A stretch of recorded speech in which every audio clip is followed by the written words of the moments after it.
भगवान की भक्ति अगर हुई और भगवान के चरणों की हमने सेवा की तो भगवान में ही तो सब कुछ है, भगवान से बाहर कुछ है ही नहीं।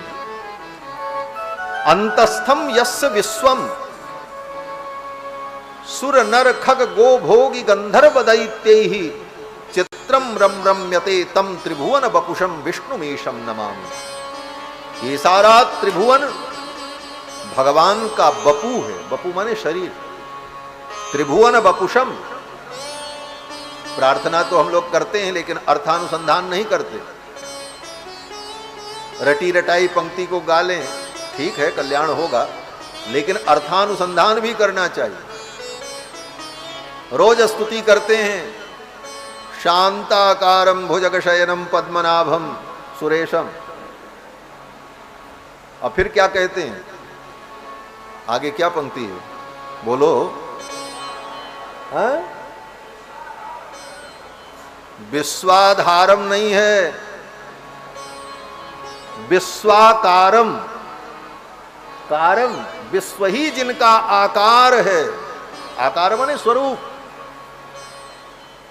शांताकारम भुजगशयनम पद्मनाभम सुरेशम विश्वाकारम गगन सदृशम मेघवर्णम शुभांगम लक्ष्मीकांतम कमलनयनम योगे हृदयान गम्यम वंदे विष्णुम भवभय हरम सर्वलोकैकनाथम।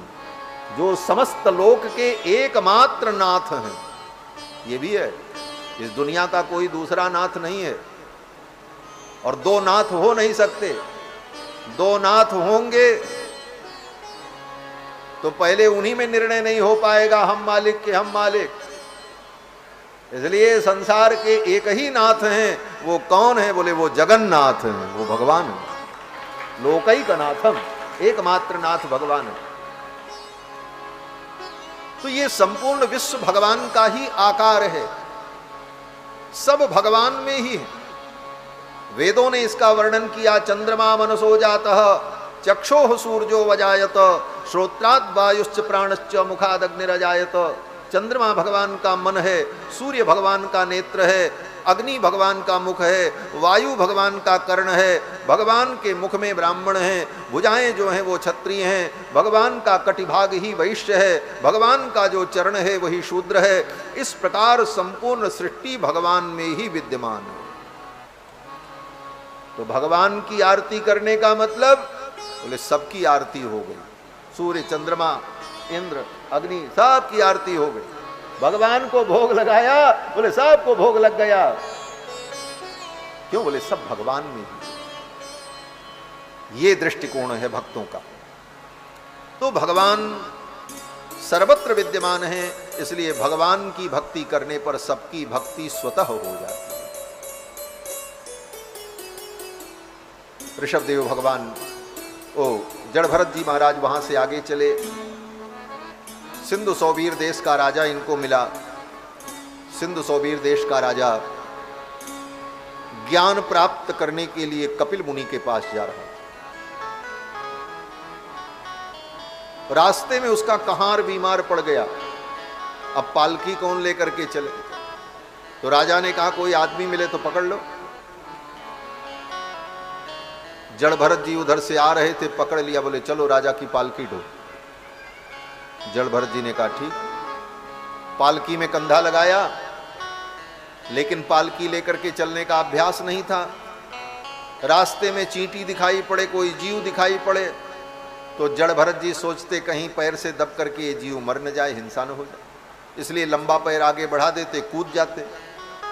पालकी लेकर के चलने वाला व्यक्ति कूदे तो पालकी में बैठने वाले की क्या दशा होगी आप सोचो। पालकी में ज्यादा जगह होती नहीं। राजा का सिर पालकी में टकरा गया। राजा को क्रोध आया। राजा ने कहा रोको पालकी। तो कैसे चलते हो? सेवकों ने कहा महाराज ये नया वाला जो आया है ठीक से नहीं चल रहा, इसी के चलते हमारी भी चाल बिगड़ रही। राजा ने डांटा जड़ भरत जी। राजा ने कहा जानते नहीं हो मैं राजा हूं। करोमि ते चिकित्साम दंडपाणिरिव, मैं तुम्हारी ऐसी दवा करूंगा कि तुम सुधर जाओगे। अपनी प्रकृति में आ जाओगे। जानते नहीं हो मैं राजा हूं और खा खा करके इतने मोटे हो गए हो, पालकी लेकर के नहीं चल सकते। बड़ा अपमान किया महाराज उस राजा ने जड़ भरत जी का। अंत में जड़ भरत जी से रहा नहीं गया और जड़ भरत जी बोल पड़े। बड़े रहस्य की बात है यहां पर। एक तरफ तो ये कहा गया कि महात्मा को मान सम्मान अपमान से ऊपर उठ जाना चाहिए। सम्मान निरादर आदर ही सब संत सुखी विचरंत मही। लेकिन राजा के इस प्रकार कहने पर जड़ भरत जी अपने को रोक न पाए और बोलने लगे। जड़ भरत जी ने कहा, राजन बार बार तुम मुझको मोटा मोटा मोटा कह रहे हो।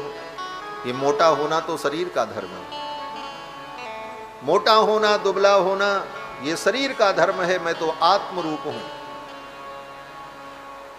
जड़ भरत जी ने जब इस प्रकार कहा तो राजा चौंक गया, ये तो कोई ज्ञानी लगते हैं। आज जड़ भरत जी क्यों बोल पड़े? चुपचाप सहन कर लेते। अरे राजा ज्यादा से ज्यादा इतना करता, अपमान करता, डांट करके भगा देता, बोले हटाओ इसको दूसरा बुलाओ। और जो सबका अपमान सह ले रहे हैं वे जड़ भरत जी, उनके लिए क्या कम था, क्या बिगड़ जाता। लेकिन आज जड़ भरत जी उत्तर देने के लिए उद्यत हो गए। इसके पीछे रहस्य है। रहस्य ये है कि जड़ भरत जी ने सोचा कि मैंने अपनी साधुता के कारण, अपनी सज्जनता के कारण उस डाकू का प्रतिकार नहीं किया। उसका परिणाम ये हुआ कि देवी ने उस डाकू को मार डाला, उस डाकू की मृत्यु हो गई। अगर आज मैं इसका प्रतिकार नहीं करूंगा तो भगवान इसे क्षमा नहीं करेंगे, इस राजा की भी अभी मृत्यु हो जाएगी। इस दया के परवश होकर के बोल पड़े। ये दया की भावना उनके अंदर पैदा हुई। क्यों? बोले भगवान का तुम अपराध कर दो, भगवान क्षमा कर देंगे, लेकिन भगवान के भक्त का अपराध करोगे तो भगवान कभी क्षमा नहीं करेंगे। देवगुरु बृहस्पति कहते हैं, देवगुरु बृहस्पति इंद्र से कहते हैं, सुन सुरेश रघुनाथ सुभाऊ, निज अपराध रिसाई न काऊ। हे राजन, रघुनाथ जी का स्वभाव जान लो। कोई उनका अपराध करे तो नाराज नहीं होते, लेकिन उनके भक्त का अगर कोई अपराध कर दे, जो अपराध भगत कर करही, जो अपराध भगत कर करही, राम रोष पावक सो जरही, राम रोष पावक सो जरही, राम रोष पावक सो जरही। भगवान के भक्त का अपराध करोगे तो भगवान क्षमा नहीं करेंगे। भगवान की क्रोध की अग्नि में वो जल जाएगा। इसीलिए जड़ भरत जी बोल पड़े। जड़ भरत जी ने सोचा, अगर मैं इसे डांट दूंगा, इसे फटकार लगा दूंगा, तो इसके पापों का प्रायश्चित्त हो जाए। जीवन में इस सूत्र को याद रखना, तुमसे कोई गलती हो जाए और कोई महात्मा तुम्हें डांट दे तो समझ लेना उसी समय तुम्हारा हिसाब बराबर हो गया। अब तुम दंड नहीं पाओगे, लेकिन महात्मा ने अपनी साधुता के कारण, सज्जनता के कारण तुम्हारे अपमान को, तुम्हारे अपराध को अगर सह लिया और कुछ नहीं बोले, तो फिर भगवान तुमको दंड देंगे। फिर तो भगवान जब दंड देंगे तो बड़ा भयानक हो जाएगा। इसलिए महात्मा अगर क्रोध करके डांट दें, कुछ कह दें, तो समझो वहीं तुम्हारे पापों का उसी क्षण प्रायश्चित्त हो गया। अब तुम दंड नहीं पाओगे। इसीलिए भक्तों ने कहा, क्रोधोपि देवस्य वरेण तुल्य। श्रेष्ठ जनों का क्रोध भी वरदान के समान हो। और महात्माओं के क्रोध से कभी किसी का अहित नहीं होता। महात्मा के क्रोध से कभी किसी का अहित नहीं होता। लोग कहते महात्मा को क्रोध नहीं करना चाहिए। महात्मा को क्या करना चाहिए क्या नहीं करना चाहिए ये तुमको बताने की जरूरत नहीं है। महात्मा को स्वयं पता है कि इनको क्या करना है। महात्मा क्रोध नहीं करेगा तो कौन करेगा? दुरात्मा करेगा। महात्मा के क्रोध से तो लोगों का हित होगा और दुरात्मा व्यक्ति क्रोध करेगा तो उसके क्रोध से लोगों का अहित होगा। महात्मा के क्रोध से तो लोक का मंगल होता है, कल्याण होता है।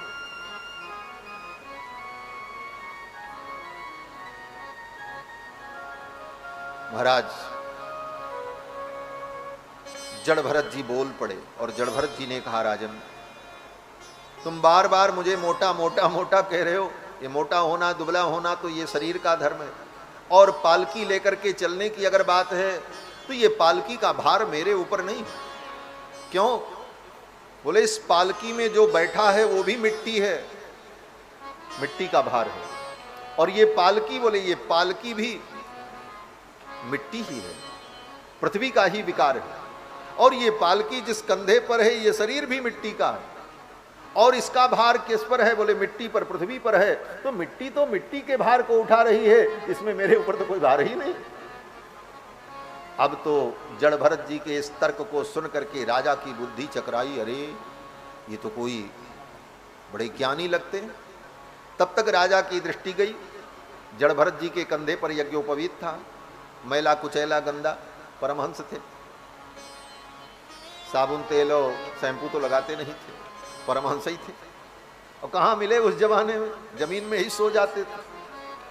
लेकिन कंधे पर यज्ञोपवीत था। यज्ञोपवीत पर जब दृष्टि गई तब राजा ने कहा, भगवन आप कौन हैं? बिभर्षि सूत्रम कतमो वधूतः। हे भगवन, कस्तम निगूढ़श्चरसित द्विजानाम बिभर्षि सूत्रम कतमो वधूतः। ये आप कंधे पर यज्ञोपवीत धारण किए हुए हैं, आप कौन हैं? आप कोई ब्रह्मज्ञानी पुरुष लगते हैं। अब तो मुझे डर लग रहा है। जड़ भरत जी ने कहा, क्यों डर रहे हो? तुम राजा हो, तुम्हारे पास शस्त्र बल है, तुम्हारे पास जन बल है, तुम्हारे पास सैन्य बल है, तुम्हारे पास गज बल है, तुम्हारे पास अश्व बल है, सब बल तो तुम्हारे पास है। और मुझ निर्बल से तुम डर रहे हो? तो राजा रहुगण ने कहा, भगवन जहां तक डरने की बात है तो मैं इंद्र के वज्र से भी नहीं डरता हूं, यमराज के काल दंड से भी मुझे डर नहीं लगता, भगवान शंकर के त्रिशूल से भी मैं नहीं डरता हूं। नत्रक्षशूलान्न यमस्य दंडात। बोले तो फिर मुझसे क्यों डर रहे हो? तो राजा रहुगण ने कहा, अगर मुझे डर लगता है तो केवल एक बात से। कौन सी बात? राजा रहुगण ने कहा, मेरे द्वारा किसी भगवान के भक्त का अनादर न हो जाए, क्योंकि भक्त का अनादर इतना बड़ा पाप है कि वो पाप शंकर भगवान के त्रिशूल से भी ज्यादा भयानक है, इंद्र के वज्र से भी ज्यादा कठोर है। इसलिए मेरे द्वारा किसी संत का, किसी भागवत का, छंके भृशम ब्रह्म कुलावमानात्, मेरे द्वारा किसी ब्राह्मण का, ब्रह्मज्ञानी का अपमान हो जाए तो ये तो भयंकर पाप है। मैं इसी से डरता हूं और किसी चीज से नहीं। राजा की इस निष्ठा को देखकर जड़ भरत जी बड़े प्रसन्न हुए। जड़ भरत जी ने कहा, राजन तुम विचारवान हो, कहां जा रहे हो? राजा रहुगण ने कहा, महाराज जा तो रहे थे ज्ञान प्राप्त करने के लिए, लेकिन आप रास्ते में मिल गए, अब तो आप ही मुझे ज्ञानोपदेश करो। जड़ भरत जी ने कहा, ठीक है। राजा ने कुछ प्रश्न किया। राजा ने कहा, महाराज एक बात बताओ, आपने कहा पालकी में बैठा हुआ जो है वो भी मिट्टी, पालकी भी मिट्टी, और जिसके कंधे पर वो ढोने वाला भी मिट्टी, तो मिट्टी का भार मिट्टी पर है, आत्मा के ऊपर इसका कोई प्रभाव नहीं है। लेकिन जैसे बर्तन में चावल रखकर पानी डालकर चूल्हे पर जब चढ़ाया जाता है तो अग्नि का संयोग बर्तन से होता है तो बर्तन गर्म हो जाता है। बर्तन का संयोग पानी से होता है तो पानी गर्म हो जाता है, और पानी का संयोग अन्न से होता है तो अन्न विगलित हो जाता, अन्न गल जाता है।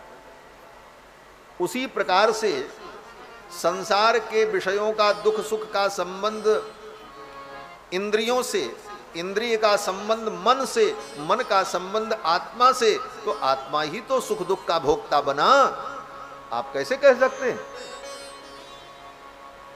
बात तो कुछ सही लगी लेकिन ये सही नहीं है।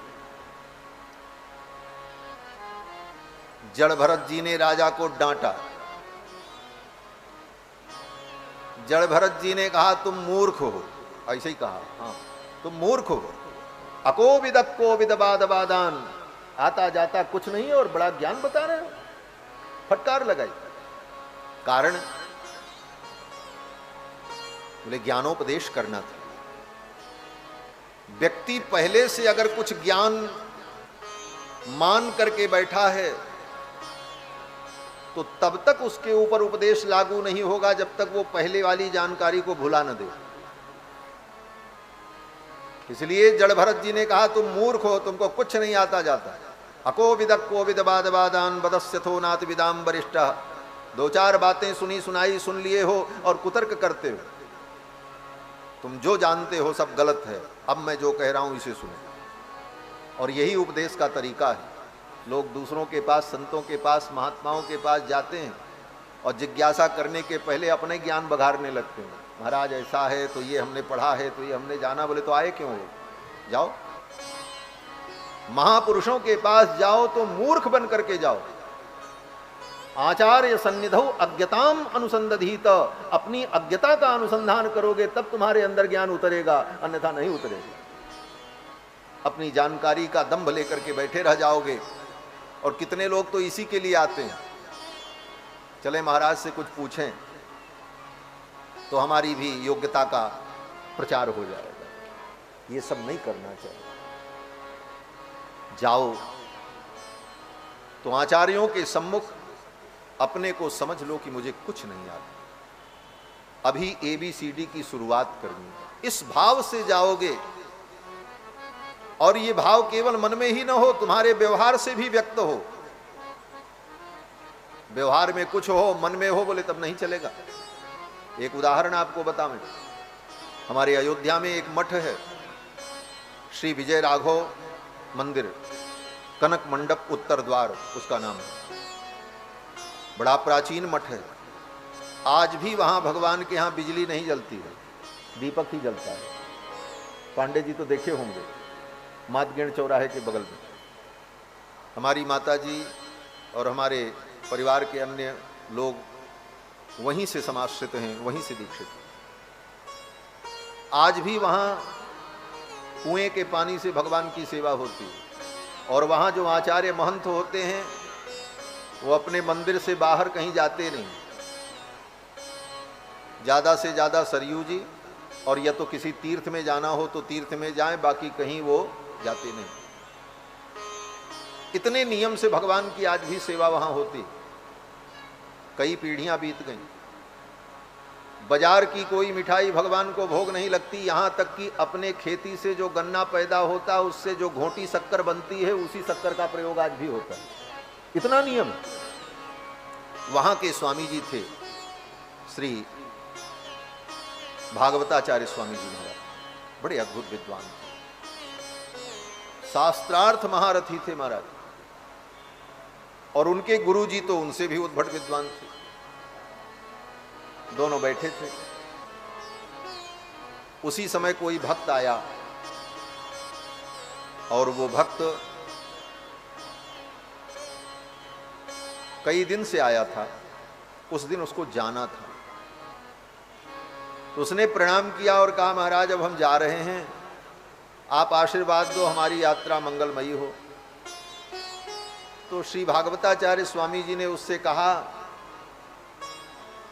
कि मंगलम भगवान विष्णु मंगलम गरुणध्वजा मंगलम पुंडरीकाक्षो मंगलाय तनोहरि। इसी श्लोक को पढ़ करके जाओ, यात्रा तुम्हारी मंगलमय हो। और ये जब कह रहे थे भागवताचार्य स्वामी जी उस भक्त से, वहीं थोड़ी दूर पर उनके गुरुजी बैठे थे, उन्होंने सुन लिया। गुरुजी ने बुलाया, इधर आओ। आए भागवत स्वामी, बोले क्या बताया, इस श्लोक का अर्थ क्या है, हमको सुनाओ। भागवताचार्य स्वामी जी ने हाथ जोड़ लिया, बोले स्वामी जी आपके सामने हम क्या सुना सकते। बोले इस श्लोक का अर्थ क्या है। बोले स्वामी जी इसका अर्थ तो मुझे नहीं मालूम है, आपके मुख से ही मैं इसका अर्थ सुन लूं। सकल शास्त्र निष्णात, बड़े बड़े शास्त्रार्थ में बड़े बड़े विद्वानों को पराजित किया था, लेकिन अपने आचार्य के सम्मुख मंगलम भगवान विष्णु का भी अर्थ करने का साहस न हुआ और चरणों में कहा महाराज हमको कुछ नहीं आता। ये विनम्रता थी। आज तो ऐसे चेला मिलेंगे महाराज गुरु की खोपड़ी पे चढ़ करके ज्ञान बताएंगे।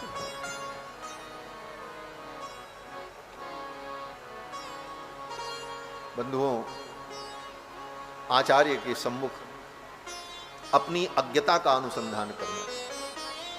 आचार्य सन्निधौ अज्ञताम अनुसंदधीत।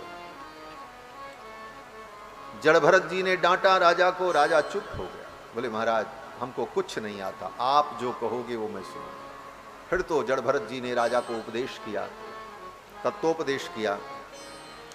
इसके बाद कथा आती है कि श्री सुखदेव भगवान ने राजा परीक्षित को भूगोल का वर्णन करके सुनाया। 7 द्वीपों वाली धरती।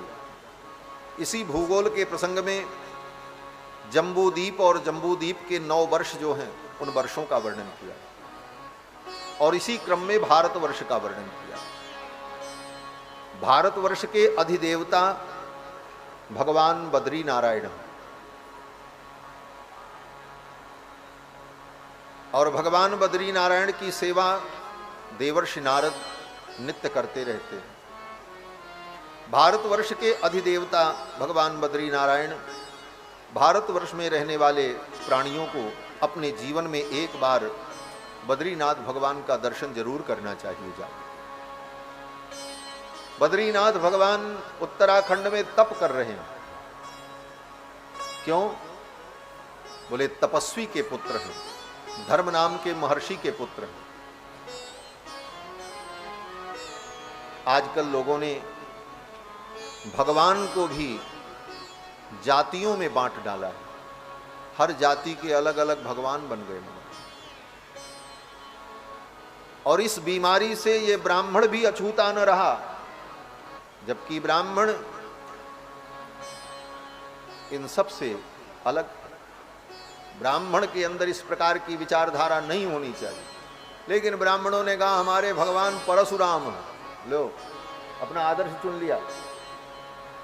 बोले बाकी भगवान तुम्हारे नहीं हैं। बोले ये ब्राह्मण हैं परशुराम जी, इसलिए हमने इनको अपना आदर्श माना। बोले जब आदर्श ही मानना है कि ब्राह्मण हमारे आदर्श हैं, तो भगवान के 1-2 अवतार थोड़ी ब्राह्मण के रूप में हुए, भगवान के अनेक अवतार ब्राह्मण के रूप में हुए। गिन लो, हम गिना देते हैं। सनक सनंदन सनातन सनत कुमार का अवतार किसके यहां हुआ? ब्रह्मा जी के पुत्र हैं ब्राह्मण। नारद जी भगवान के अवतार हैं। नारद जी कौन है? बोले वो भी ब्राह्मण। बद्रीनाथ भगवान कौन है? धर्म नाम के महर्षि के पुत्र हैं, वो भी ब्राह्मण।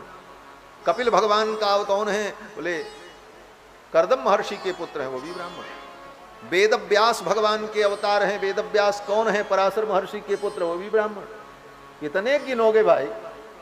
तो इस तरह से भगवान के नाम पर, जाति के नाम पर भगवान को भी बांटकर और जातिवाद का विष फैलाना, यह समाज के लिए बहुत बड़ा कलंक है, और ब्राह्मण को इससे सहमत नहीं होना चाहिए।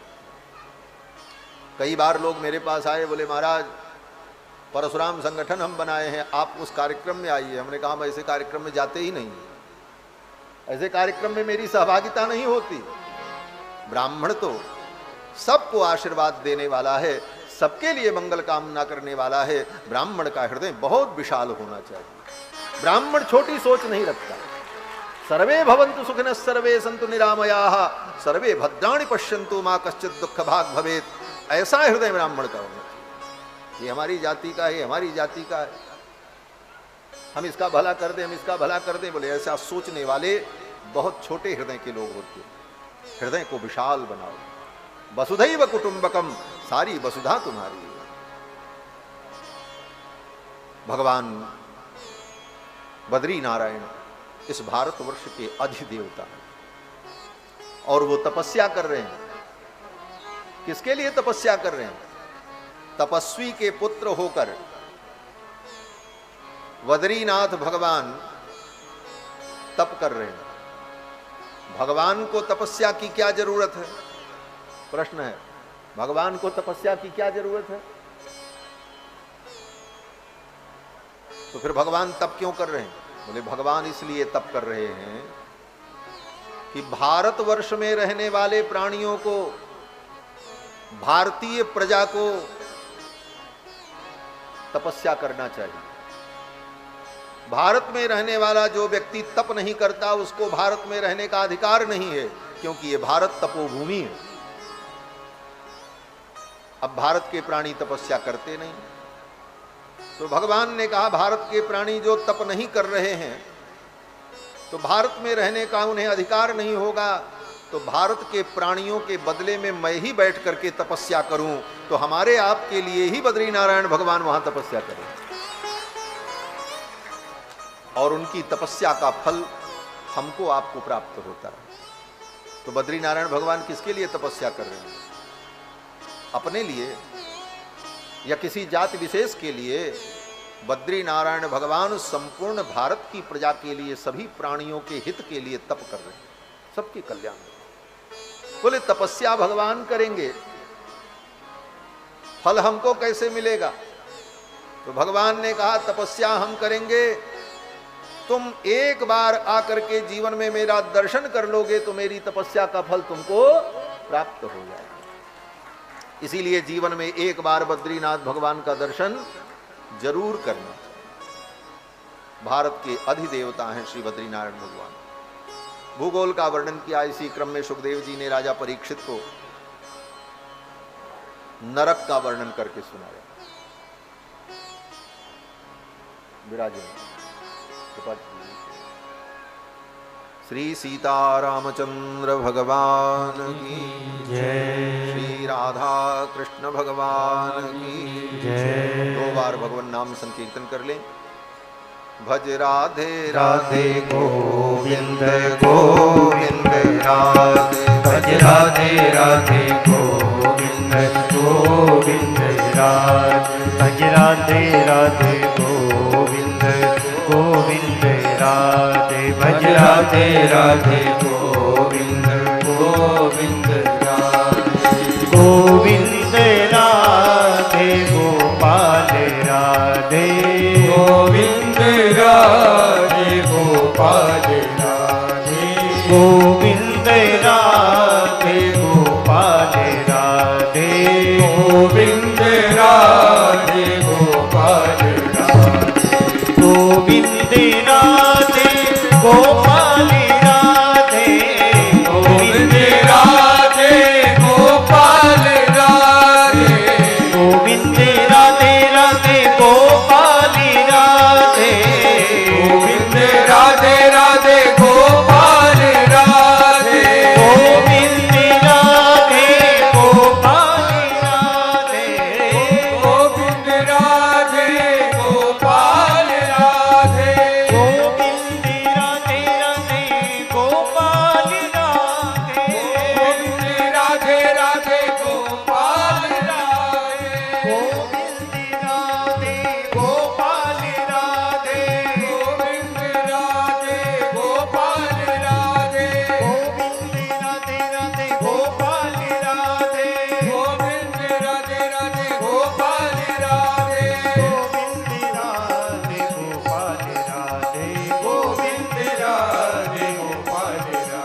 श्री सुखदेव जी महाराज ने राजा परीक्षित को अयोध्या से दर्शन नहीं चला। श्री सीतारामचंद्र भगवान की जय। सुखदेव जी ने राजा परीक्षित को नरक का वर्णन करके सुनाया। इसी प्रसंग में 21 प्रकार के नरक का वर्णन करके सुनाया। नरक के वर्णन को सुनकर के महाराज परीक्षित के मन में शंका उत्पन्न हुई कि पाप का परिणाम नरक है। अगर व्यक्ति से पाप हो ही गया तो हमें नरक न जाना पड़े, इसका क्या उपाय है, ये पूछा।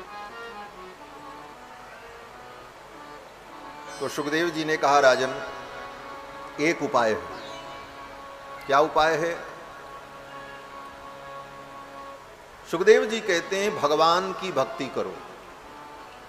केचित केवलया भक्त्या वासुदेव परायणाः अघम धुन्वन्ति कार्ष्णेनो निहारमिव भास्करः। केवल भगवान की भक्ति से जीव के संपूर्ण पाप नष्ट हो जाते हैं। उसी प्रकार से जैसे सूर्य के प्रकट होने पर अंधकार नष्ट हो जाता है, निहारमिव भास्करः। जैसे सूर्य भगवान के प्रकट होने पर कोहरा नष्ट हो जाता है, अंधकार नष्ट हो जाता है, कुहक नष्ट हो जाता है, निरस्त कुहकम। इसीलिए भागवत के प्रारंभ में कहा, निरस्त कुहकम सत्यम परम धीमहि। तो भगवान की भक्ति से जीव के सारे पाप नष्ट हो जाते हैं। राजा परीक्षित ने कहा, महाराज, क्या कभी ऐसा हुआ है? तो सुखदेव जी ने उदाहरण बताया। उदाहरण देखने पर, उदाहरण सुनने पर बात जो है ठीक ठीक समझ में आ जाती है। इसीलिए कोई बात उदाहरण देकर के समझाया जाता है। सुखदेव जी ने उदाहरण दिया। क्या उदाहरण दिया? बोले, कान्य कुब्जे द्विज कश्चिद दासी पति रजामिलः नामना नष्ट सदाचारो दास्या संसर्ग दूषितः।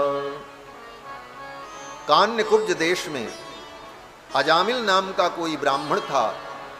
बड़ा विद्वान था, तपस्वी था, लेकिन इन आंखों के कारण वो माया के बंधन में पड़ गए। बिल्वमंगल जी की कथा में भी सुना ही, बिल्वमंगल जी ने कहा, इन आंखों के कारण ही मुझे मोह हुआ। इन आंखों से जब हम संसार को देखते हैं तो संसार इन आंखों के माध्यम से हमारे हृदय में उतर जाता है। आंख ऐसा कैमरा है जो संसार की फोटो खींच करके हृदय को भेज देता है। बोले, तुम भी इसकी व्यवस्था करो अपने लिए, ये बहुत अच्छी चीज है। फिर इसी चक्कर में व्यक्ति बंधन में पड़ता। लेकिन आंख भी न रहे तो काम कैसे चले? बोले, तो फिर सावधान रहो।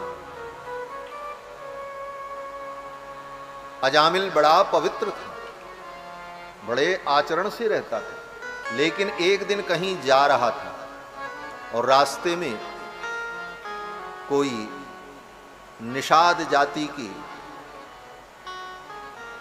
स्त्री थी और निषाद पुरुष था। वो सब हाव भाव और भोग विलास में मस्त होकर भोग में प्रवृत्त थे। उस दृश्य को देख करके उसके मन में वासना उत्पन्न हुई और फिर अजामिल उसको लेकर के अपने घर चला आया। नामना नष्ट सदाचारो दास्या संसर्ग दूषिता। उस दासी के संसर्ग से दूषित हो गया। जीवन भर उसने पाप किया, लेकिन अंत में उसको वैकुंठ मिला। अरे, जीवन भर पाप किया और वैकुंठ मिला उसको? तो कहते हैं, देखो, पाप तो जीवन भर किया। एक दिन बीमार था, जमराज के दूत उसे लेने आए तो यमराज के दूतों को देखकर डर गया और अपने पुत्र को बुलाया, नारायण बचाओ। उसके बेटे का नाम था नारायण। दूरे क्रीडन का सक्तम पुत्रम नारायणा होयम। और जब अपने बेटे नारायण को बुलाया तो नारायण नाम, ये नारायण शब्द उच्चारण करते ही उसी क्षण उसके सारे पाप नष्ट हो गए। बुलाया तो अपने बेटे को, नारायण बचाओ, दूरे क्रीडन का सक्तम पुत्रम नारायणा होयम। उसके बेटे का नाम नारायण था। लेकिन ये नारायण शब्द भगवान का नाम है। और भगवान के नाम की शक्ति क्या है? बोले भगवान के नाम की शक्ति है कि भगवान का नाम तुम नाम समझ करके लो, चाहे ऐसे ही ले लो, चाहे मजाक में भी ले लो, हंसी में भी भगवान के नाम का उच्चारण करो, तो भगवान का नाम पाप को नष्ट कर दे। भाय कुभाय अनख आलसहूं, नाम जपत मंगल दिशि दसहूं। भाव से कुभाव से कैसे भी भगवान का नाम लिया जाए तो ये नाम की शक्ति है कि उसके सारे पाप नष्ट हो जाते। बोले कितने बार लेना पड़ेगा? बोले एक बार आपने भगवान का नाम अगर अभी लिया तो इसके पहले के जितने पाप थे आपके नष्ट हो गए। बोले सच में? बोले हाँ सच में, विश्वास करो, भगवान के नाम की ऐसी शक्ति है। एक बार आपने नामोच्चारण किया आपके सारे पाप नष्ट। गोस्वामी तुलसीदास जी महाराज उत्तरकांड में कहते हैं, पाई न के गति पतित पावन, राम भज सुनु सठ मना। पाई न के गति पतित पावन, राम भज सुनु सठ मना। गणिका अजामिल व्याध दीन, गजाति फल तारे घना। गणिका अजामिल व्याध दीन, गजाति फल तारे घना। आभीर जवन की रात खस, स्वपचादि अति अघ रूप जे। आभीर जवन की रात खस, स्वपचादि अति अघ रूप जे। कही नाम बारक ते पावन, ओहि राम नमामि ते। कही नाम बारक ते पावन, ओहि राम नमामि ते। पाई न के गति पतित पावन, राम भज सुनु सठ मना। सुनु सठ मना, सुनु सठ मना। गोस्वामी जी महाराज कहते हैं, कही नाम बारक, भगवान का नाम कही बोल करके। कितनी बार? बोले बारक। बारक माने एक बार। कही नाम बारक ते पिपावन, हो ही राम नमामि। भगवान का नाम एक बार ले लिया जाए उसी समय वो पावन हो जाए। पवित्र, ये नाम की महिमा है। अजामिल ने अपने बेटे को बुलाया, नारायण बचाओ, उसी समय उसके सारे पाप। भगवान के पार्षद आ गए। भगवान के पार्षदों ने यमराज के पार्षदों को डांट करके भगा दिया। फिर भगवान के पार्षद भी अजामिल को छोड़ करके चले गए, वो तो बचाने आए थे। भगवान के पार्षद और यमराज के पार्षद में जो संवाद हुआ वो अजामिल बिस्तर पर पड़े पड़े सुन रहा था। जब बाता कही हो रही थी, यमराज के दूतों ने कहा हम इसको ले जाएंगे। भगवान के दूतों ने कहा छोड़ करके चले जाओ, ये मेरे स्वामी का नाम लिया, इसके पाप नष्ट हो गए, तुम इसे नहीं ले जा सकते। ये सब सुना, अजामिल को सद्बुद्धि आ गई। एक बार मैंने भगवान का नाम लिया, वो भी अपने बेटे को बुलाने के लिए, तो मेरे सारे पाप नष्ट हो गए। अगर मैं श्रद्धा से भगवान का नाम जप करूंगा तो मेरे ऊपर भगवान की कितनी बड़ी कृपा हो। ये सद्बुद्धि आ गई अजामिल को। और जब भगवान के दूत भी चले गए उसी दिन अजामिल ने अपना घर छोड़ दिया, चल पड़ा, गंगा के तट पर पहुंचा हरिद्वार, और गंगा के तट पर बैठकर वहीं भगवान के नाम का उच्चारण करने लगा, नारायण नारायण। और नारायण नाम का उच्चारण करते हुए उसने अपने शरीर को त्याग दिया, और मरने के बाद उसे वैकुंठ की प्राप्ति हो गई। अजामिल को नरक नहीं जाना पड़ा। ये भगवान नाम की महिमा है। यमराज के दूत जब लौट करके यमराज के पास गए तो दूतों ने ले जाकर के अपना कागज पत्तर, जो फाइल ओयल थी, चार्ज शीट थी, हाँ, ले जाकर के यमराज के सामने रख दिया। बोले महाराज ये सब अब आप संभालो, आपन तेज संभारो आप है। यमराज ने कहा क्या हो गया? बोले महाराज अब कोई नरक में आने वाला नहीं है। बोले क्यों? बोले कोई अपने बेटे का नाम नारायण रखेगा, कोई गोविंद रखेगा, कोई गोपाल रखेगा, और अपने बेटे का नाम लेगा, उसके पाप नष्ट हो जाएंगे, क्योंकि भगवान के नाम की महिमा है। अब आपके इस नरक में कोई आने वाला नहीं है, ये विभाग अस्थायी रूप से बंद कर दिया जाए। यमराज ने कहा चिंता मत करो, कलयुग आने वाला है। कलयुग में लोग अपने बच्चों का नाम भगवान के नाम पे नहीं रखेंगे, चिंटू पिंटू सिंटू यही सब रखेंगे, वो तो नरक आएंगे ना, चिंता क्यों करते? उनको तो नरक आना ही पड़ेगा, इसलिए विभाग बंद नहीं किया जाएगा, विभाग तो रहेगा। लेकिन हां, आज से सावधान हो जाना। क्या सावधान?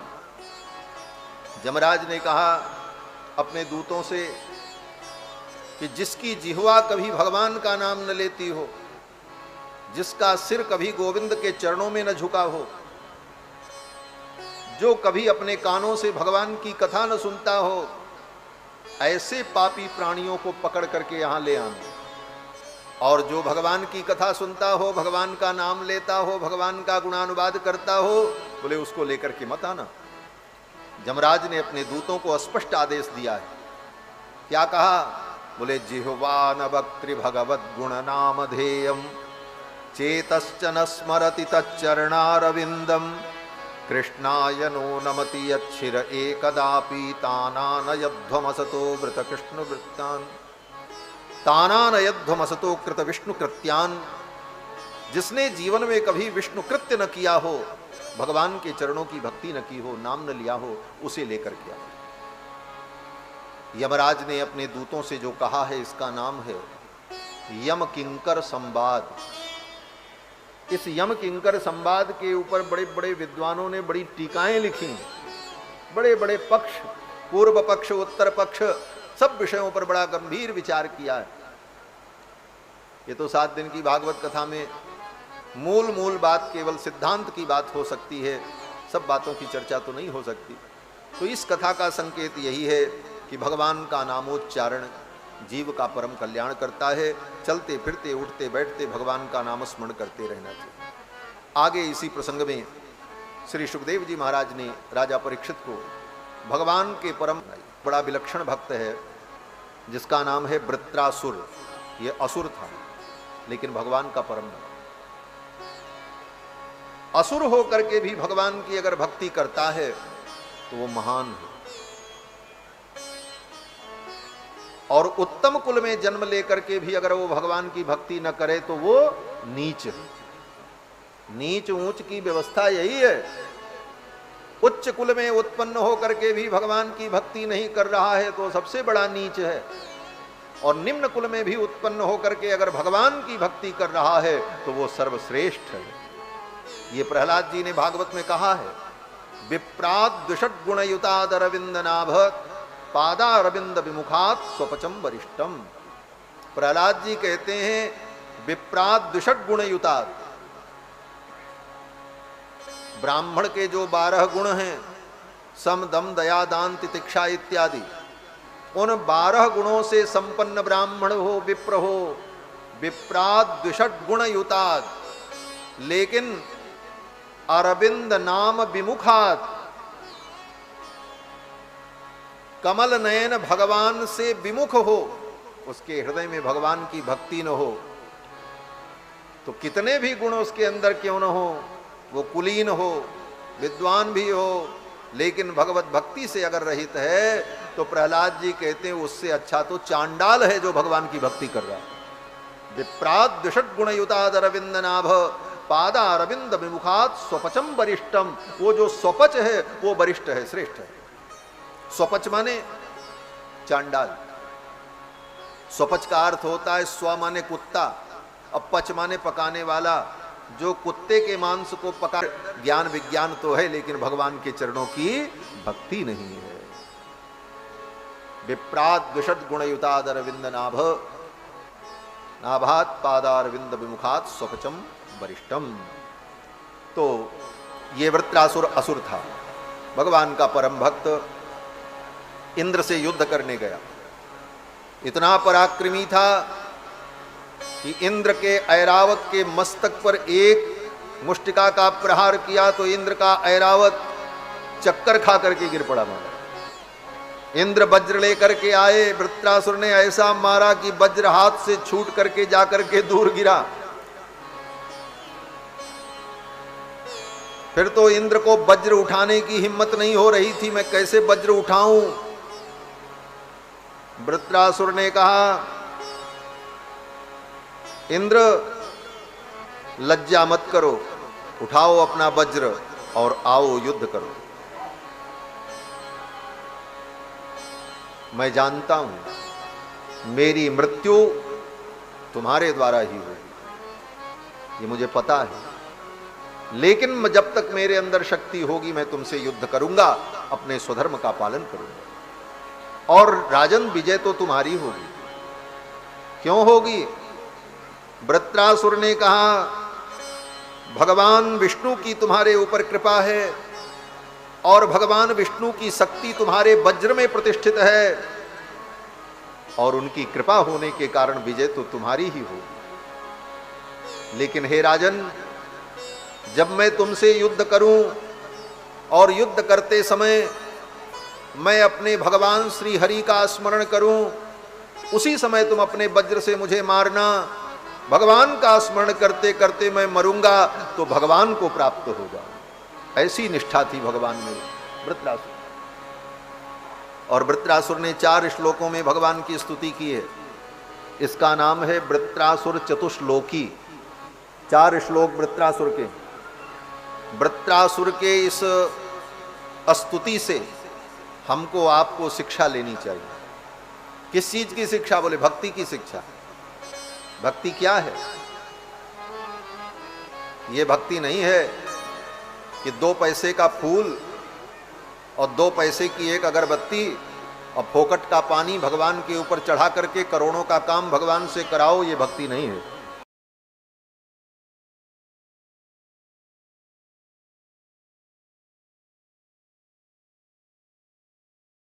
हमको ये मिले, हमको वो मिले, हमको वो मिले।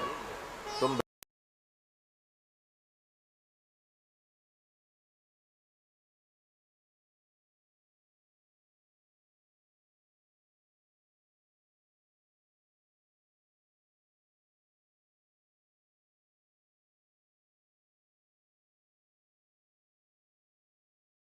हरे तव दासई पादई कमूलो दासानुदासो भवितास्मि भूयः।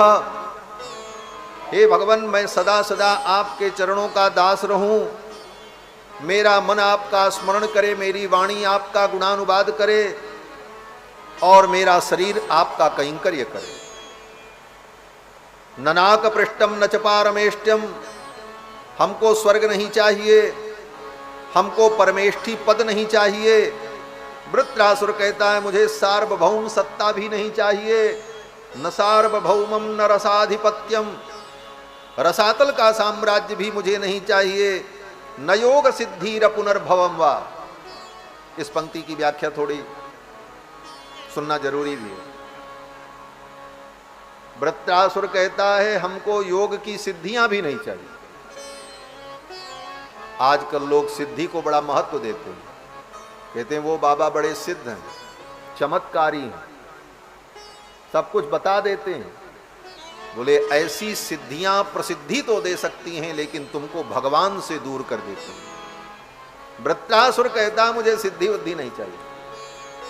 ये सिद्धियां व्यर्थ की होती हैं, क्षणिक होती हैं, ये सिद्धियां व्यक्ति को मूर्ख बना करके चली जाती हैं। एक व्यक्ति ने कहा, बहुत बड़े सिद्ध हैं, सब कुछ जान जाते हैं, सब कुछ इनको पता चल जाता है। हमने कहा, ऐसी सिद्धि अगर हमको मिल जाए तो मैं क्या करूंगा? बोले क्या करेंगे? हमने कहा, अगर आ रहे हो क्यों नहीं उस सिद्धि से कहते कि तुम्हारी वाणी में वो सरस्वती को प्रकट कर दे। कहां चली गई सिद्धि? ये व्यर्थ की बातें, ऐसे आडंबर में मेरा विश्वास नहीं। उस सिद्धि से कहो कि भाई तुम्हारे हृदय के अंदर गीता, भागवत, पुराण आदि के सारे श्लोक प्रकट कर दे। वो आकर के सिद्धि तुम्हारे हृदय में बैठ करके वो सारे मंत्र शुद्ध रूप से बोलने लग जाए, क्यों नहीं हो जाता? ये सब केवल प्रदर्शन मात्र, इन सिद्धियों से कुछ नहीं होता। सिद्धि से प्रसिद्धि तो होती है, लेकिन जीव भगवान से दूर चला जाता है, सत्य से दूर चला जाता है, और वो स्वयं की वंचना करने लगता है, स्वयं अपने आप को ठगता है। वो दुनिया को नहीं, स्वयं को ठगता है। वृत्रासुर कहता है, न योग सिद्धिर पुनर्भवम वा, मुझे योग की सिद्धियां भी नहीं चाहिए, बस आपके चरणों का मैं स्मरण करता रहूं और मुझे कुछ नहीं चाहिए। ये भागवत का सिद्धांत है। ये भागवत कहना चाहती है कि ऐसा बनो जीवन में। वृत्रासुर कहता है, मुझे मुक्ति भी नहीं चाहिए, संसार चक्रे भ्रमत स्वकर्म भी, अपने कर्मों के अनुसार मैं संसार में भ्रमण करूं, किसी भी योनि में जाऊं, बस हे प्रभु इतनी कृपा करना कि मैं आपको न भूलूं, आपको सदा याद करूं। बस वृत्रासुर ने यही कहा जो गोस्वामी जी कहते हैं, जेहि जोनि जन्महु कर्म बस तह राम पद अनुराग। जहां कहीं भी हमारा जन्म हो, राम जी के चरणों की भक्ति बनी रहे। फिर तो इंद्र ने अपने वज्र से वृत्रासुर का वध किया। वृत्रासुर के शरीर से एक ज्योति निकली, आकाश में विलीन हो गई। वृत्रासुर को परम गति की प्राप्ति हुई। वृत्रासुर कौन था? इसके पूर्व जन्म का वृत्तांत तो सुखदेव जी ने राजा परीक्षित को सुनाया। ये वृत्रासुर भगवान का परम भक्त था, और भक्ति करके ये विद्याधर बन गया। और विद्याधर बन करके, विद्याधर देवताओं की एक जाति है। चक्रधर जी के भाई जो है वो विद्याधर ही है, लगता है। का हो ये नमवा है ना। हाँ। तो विद्याधर देवताओं की एक जाति है। विद्याधर, गंधर्व, किन्नर, यक्ष। किन्नर भी देवताओं की एक जाति है। आजकल लोग किन्नर शब्द का भी गलत अर्थ प्रयोग कर रहे हैं। किन्नर मतलब नपुंसक को लोग किन्नर कहते हैं, जबकि किन्नर देवताओं की एक जाति है। और किन्नर में किन्नर और किन्नरी दोनों होते हैं। जैसे गंधर्व, गंधर्वी, किम पुरुष, उसी प्रकार से तो किन्नर, गंधर्व, विद्याधर, ये सब देवताओं की अलग अलग जातियां हैं। ये वृत्रासुर पूर्व जन्म में राजा था, तपस्या करके विद्याधर बन गया। और विद्याधर बनकर विमान में बैठकर कैलाश के ऊपर से जा रहा था, तो देखा इसने भगवान शंकर की गोद में पार्वती जी बैठी थी। वामांके च विभाति भूधर सुता देवा पदा मस्तके। बाएं गोद में पार्वती जी बैठी थी। ये जो गोद होती है ना, ये दो होती है, बाईं और दाहिनी। बाईं गोद में पत्नी का अधिकार होता है, और दाहिनी गोद में पुत्र और शिष्य का अधिकार होता है। पुत्र को दाहिनी गोद में बैठाया जाता है और पत्नी को बाईं गोद में। इसीलिए पुरानी परंपरा में जहां कहीं भगवान शंकर का चित्र मिलता है तो बाईं गोद में पार्वती जी बैठी रहती। वामांके च विभाति भूधर सुता। वामांकारूढ़ सीता, मुख कमल मिल लोचनम नीरदाभम, भगवान रघुनंदन के विषय में वर्णन करते हैं। तो भगवान शंकर की बाईं गोद में पार्वती जी बैठी थी और भगवान शंकर प्रवचन कर रहे थे। ऋषियों की सभा लगी थी, बड़े बड़े ऋषि मुनि तपस्वी अमलात्मा बमलात्मा बैठे थे और भगवान शंकर ज्ञान वैराग्य का वर्णन कर रहे थे और पार्वती जी उनकी बाईं गोद में बैठी। और विद्याधर बना हुआ जब ऊपर से वो गया तो देखा तो उसको हंसी आ गई। उसने कहा ये देखो, अपनी पत्नी को गोद में बैठाए हैं और सभा में, ये भी नहीं कि एकांत में, सभा में बैठे हैं और पत्नी को गोद में बैठाए हुए हैं और दूसरे को वैराग्य का उपदेश कर रहे हैं, ज्ञान वैराग्य। हंसने लगा। उस विद्याधर की हंसी को देखकर पार्वती जी को क्रोध आ गया और पार्वती जी ने शाप दे दिया। भगवान शंकर को तो क्रोध नहीं आया, पार्वती जी को क्रोध आया। पार्वती जी ने शाप दे दिया, बोले जाओ असुर हो जाओ। विद्याधर ने कहा ठीक है मां, आपकी आज्ञा है तो मैं असुर बनूंगा, असुर बनूंगा। भगवान शंकर ने उस प्रसंग में पार्वती जी से कहा देवी आपने इसको शाप दिया। पार्वती जी ने कहा इसने हमें देख करके हंसने का दुस्साहस किया, इसलिए मैंने दंड दिया। भगवान शंकर ने वहां पर बड़ी अद्भुत बात कही। भगवान शंकर कहते हैं देवी ये भगवान का भक्त है। भगवान के भक्त बड़े समदर्शी होते हैं। भगवान के जो भक्त होते हैं उनके ऊपर न किसी के साप का कोई परिणाम होता है, न किसी के वरदान का कोई परिणाम होता है। न किसी के साप से वो दुखी होते हैं, न किसी के वरदान से सुखी होते हैं। वो इससे ऊपर होते हैं देवी। तुमने अगर शाप दिया है तो तुम्हारे इस साप का इसके ऊपर कोई प्रभाव नहीं होगा। वो राक्षस बनेगा लेकिन वो प्रसन्न रहेगा, उस योनि में भी रह करके भगवान की भक्ति करेगा। भगवान के भक्त ऐसे ही महान और दिव्य होते हैं। उनके ऊपर न वरदान का कोई असर होता है और न उनके ऊपर शाप का कोई प्रभाव होता है, क्योंकि वो नारायण परायण होते हैं। जो नारायण परायण होते हैं उनके जीवन में, उनके चित्त में समता होती है। तो पार्वती के शाप से वही विद्याधर वृत्रासुर बना था, लेकिन असुर योनि में भी रह करके उसने भगवान की भक्ति की और अंत में मरने के बाद भगवत धाम को प्राप्त हो गया। इसके बाद सुखदेव जी ने राजा परीक्षित को सप्तम स्कंद में भक्त प्रहलाद की कथा सुनाई। हिरण्यकश्यपु के पुत्र प्रहलाद जन्म से ही भगवान के परम भक्त थे तो असुर के पुत्र, लेकिन भक्ति इनके अंदर। बोले इनकी मां जब गर्भवती थी, प्रहलाद जी गर्भ में थे, तो नारद जी के आश्रम में रह करके कयाधु ने खूब सत्संग किया था। कथा सुनती थी, भजन करती थी, यज्ञ का दर्शन करती थी, यज्ञ की परिक्रमा करती थी। इस सत्कर्म के प्रभाव से, सत्संग के प्रभाव से गर्भ में ही प्रहलाद जी को सारा ज्ञान विज्ञान प्राप्त हो गया। पुत्र को धर्मात्मा बनाने का यही मूल मंत्र है। जब बेटा बड़ा हो जाता है, अब बदमाशी करने लगता है, पढ़ना लिखना नहीं, भगवान से मतलब नहीं, तब लोग कहते हैं महाराज गुरुजी कृपा करो ये हमारा बेटवा सुधर जाए। जब सुधारना था तब तुमने सुधारा नहीं, अब बाबा जी सुधारे। बिगाड़ा तुमने, सुधारे बाबा जी, कैसे सुधारे? बच्चों को सुधारने का यही तरीका है, जब गर्भ धारण हो उसी समय से मां सत्कर्म करे, भगवान की कथा सुने, सत्शास्त्र का चिंतन करे, पवित्रता से रहे, कुछ न कुछ तो उपाय कर ही देते।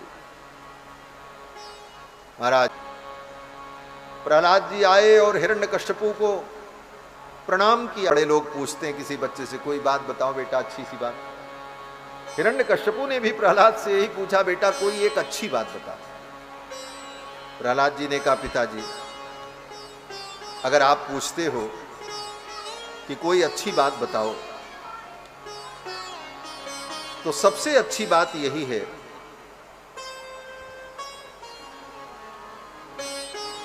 कि ये संसार माया का बंधन है,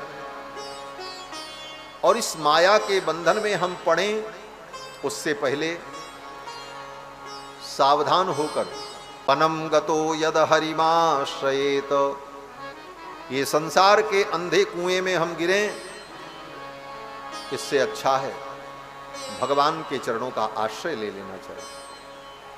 हिरण्यकश्यपु ने अट्टहास किया, मेरे शत्रु की बात किसने इसको सिखा दी, ये तो मेरे शत्रु की बात कर रहा, विष्णु की बात कर रहा, ले जाओ इसे और इसे असुरों का धर्म सिखाओ, असुरों का जो धर्म है इसे बताओ।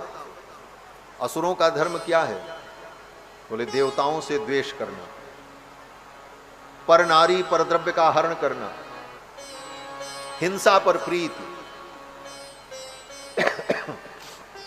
यही असुरों का धर्म है। संतों को दुख देना, पीड़ा देना, संतों से और अपने श्रेष्ठ जनों से अपना काम करवाना, ये सब असुरों का लक्षण है। गोस्वामी तुलसीदास जी ने भी वर्णन किया, साधुन सन करवावहि सेवा, जिनके यह आचरण भवानी, सो जानो निश्चर सम प्राणी। मां नहीं मातु पिता नहीं देवा, जो न माता का आदर करे न पिता का आदर करे, न देवताओं का आदर करे, संत महात्माओं का भी अनादर करे, उनसे भी अपनी बेगारी करवा ले, वही असुर होता है। मां नहीं मातु पिता नहीं देवा, मां नहीं मातु पिता नहीं देवा, साधुन सन कर आवहि सेवा, साधुन सन कर आवहि सेवा, तिनके आचरण भवानी, तिनके आचरण भवानी, ते जानहु निश्चर सम प्राणी, ते जानहु निश्चर सम प्राणी। यही असुरों का धर्म है। हिरण्यकश्यपु ने कहा, मेरे बेटे को असुरों का जो धर्म है वो बताओ। ले गए गुरुजी संडामर्क, गुरुकुल में पढ़ाने लगे, असुरों का धर्म सिखाने लगे। प्रहलाद जी तो सब पहले से ही सीख चुके थे भागवत धर्म को, इसलिए प्रहलाद जी के ऊपर उस शिक्षा का कोई प्रभाव नहीं पड़ा।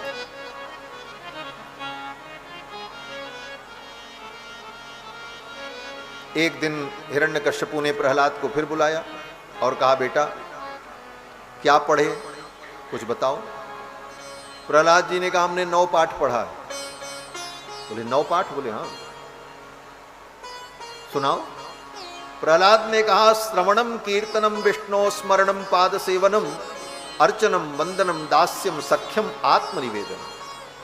ये 9धा भक्ति है। प्रहलाद जी कहते हैं यही 9 पाठ मैंने पढ़ा है।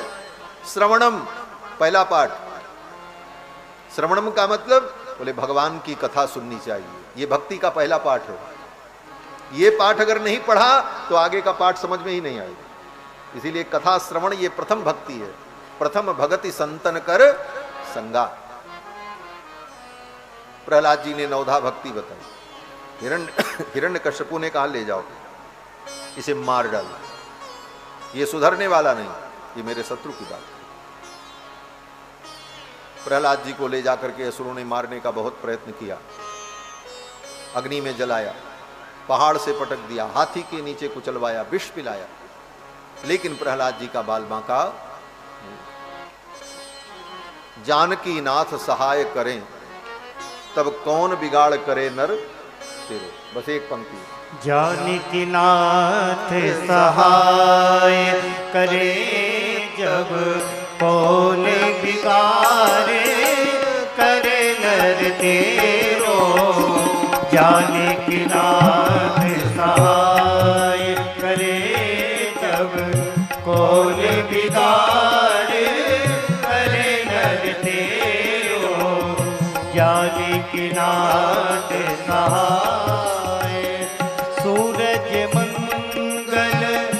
सोम भृगुसुत सूरज मंगल सोम भृगुसुत बुध अरु गुरु दायक तेरो बुध अरु गुरु दायक तेरो राहु केतु की नाही गम्यता राहु केतु की नाही गम्यता संग शनिचर होत है चेरो संग शनिचर होत है तेरो ज्ञानी की नाथ सहाय करे जब बिगाड़े करे नर तेरो ज्ञानी की नाथ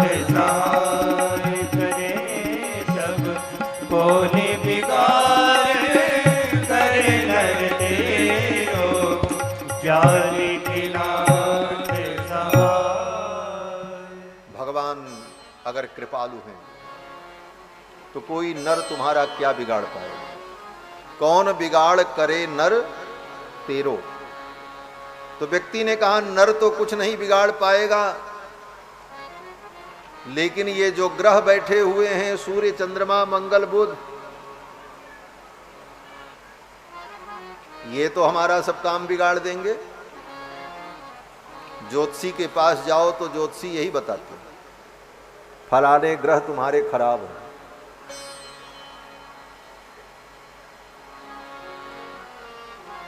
और इस ग्रह के कारण ये दुख है।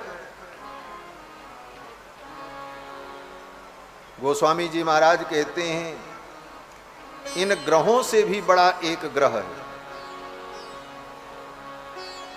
उसका नाम 4 अक्षर का है। ग्रह में तो 2 ही अक्षर है ग्रह, लेकिन इस ग्रह से भी बड़ा एक ग्रह है, उसका नाम है अनुग्रह। उसका नाम है अनुग्रह।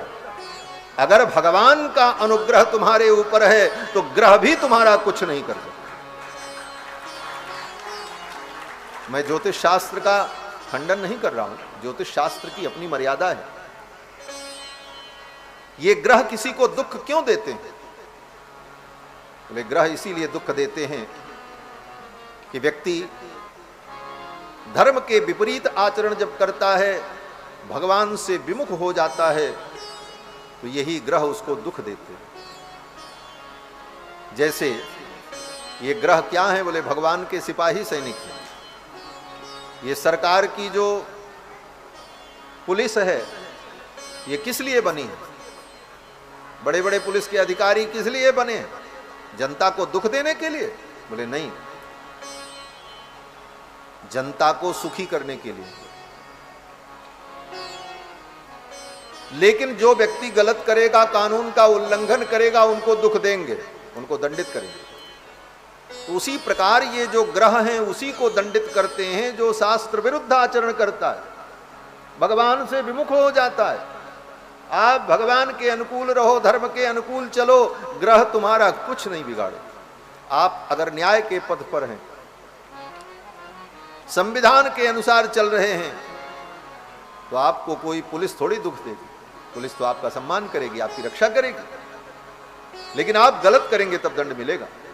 उसी प्रकार ये ग्रह भी उसी को दुख देते हैं जो भगवान से विमुख हो जाता है, जो अधर्म के मार्ग पर है।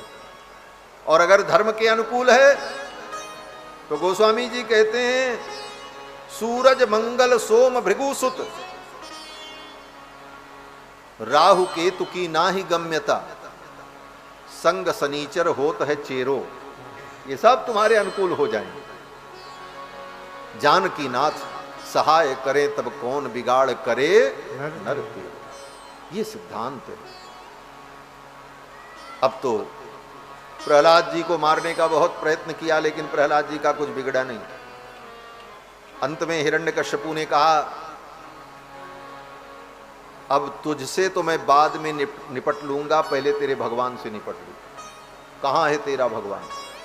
जिस भगवान के भरोसे तू इतना निश्चिंत रहता, वो तेरा भगवान कहां है? प्रहलाद जी ने कहा सब जगह है। अंतर बहिश्च तत्सर्वम व्याप्य नारायण स्थितः, वो अंदर बाहर सब जगह, हम में, तुम में, खड़ग खंभ में, सब में।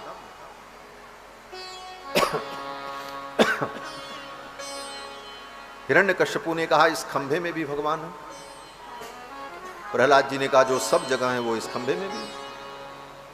हिरण्यकश्यपु ने उठ करके उस खंभे पर एक मुष्टिका का प्रहार किया, खंभा टूट गया और उस खंभे के मध्य से नरसिंह भगवान प्रकट हुए। बोलो लक्ष्मी नरसिंह भगवान की जय। गर्जना करते हुए नरसिंह भगवान प्रकट हुए। गगट गड़गड़ान्यो खंभ फाट्यो चरचरायमानो, निकस्यो नरनाहर को रूप अति भयानो। अति भयानक रूप प्रकट हुआ भगवान। हिरण्यकशिपु जान गया मेरी मृत्यु आ गई, ये न नर है न सिंह है, ये तो ब्रह्मा की 84 लाख योनियों से विलक्षण प्राणी है। हिरण्यकश्यपु को पता चल गया कि अब तो मैं मारा जाऊंगा। फिर तो नरसिंह भगवान ने पकड़ लिया हिरण्यकश्यपु को, अपनी जंघा पर लिटाया और उसकी सारी प्रतिज्ञाओं का स्मरण दिलाते हुए नरसिंह भगवान ने उसके वक्षस्थल को विदीर्ण कर दिया। नखांकुरोत्पाटित हृत सरोरुहम, अपने नख कमल के द्वारा हिरण्यकश्यपु के हृदय कमल को विदीर्ण कर दिया, फाड़ दिया। और पेट जब फाड़ा तो पेट फारी के फर्र सर्रते आंत निकाली, सारी आंतों को खींच करके बाहर निकाल लिया भगवान। और उन आंतों को माला के समान भगवान नरसिंह ने अपने गले में पहन लिया। अब बड़ी लंबी चौड़ी आंत थी उसकी, वो सब खून से लथपथ, गले में पहन लिया भगवान। इसीलिए भगवान नरसिंह का एक नाम है आंत्रमाली। आंत्रमाली माने हिरण्यकश्यपु की आंतों की माला बना करके जिन्होंने अपने गले में धारण कर लिया। और उपमा कितनी सुंदर है वेदव्यास जी की, द्विपहत्यया हरिहि। जैसे सिंह जब हाथी का शिकार करता है कथनचित, तो हाथी का शिकार करने के बाद हाथी का मांस खाने के लिए विराजी हाथी का पेट फाड़ता है, और हाथी का पेट फाड़ने के बाद सिंह जब हाथी के मांस को खाने लगता है तो पेट फाड़ करके मांस खाते खाते अपने सिर को उस हाथी के पेट में घुसा देता है और खाता रहता है। और जब सांस लेने के लिए थोड़ा रिलैक्स होने के लिए बाहर निकालता है अपने सिर को, तो हाथी के पेट की जो आंत है उसके सिर में फंस करके बाहर निकल आता है माला के समय।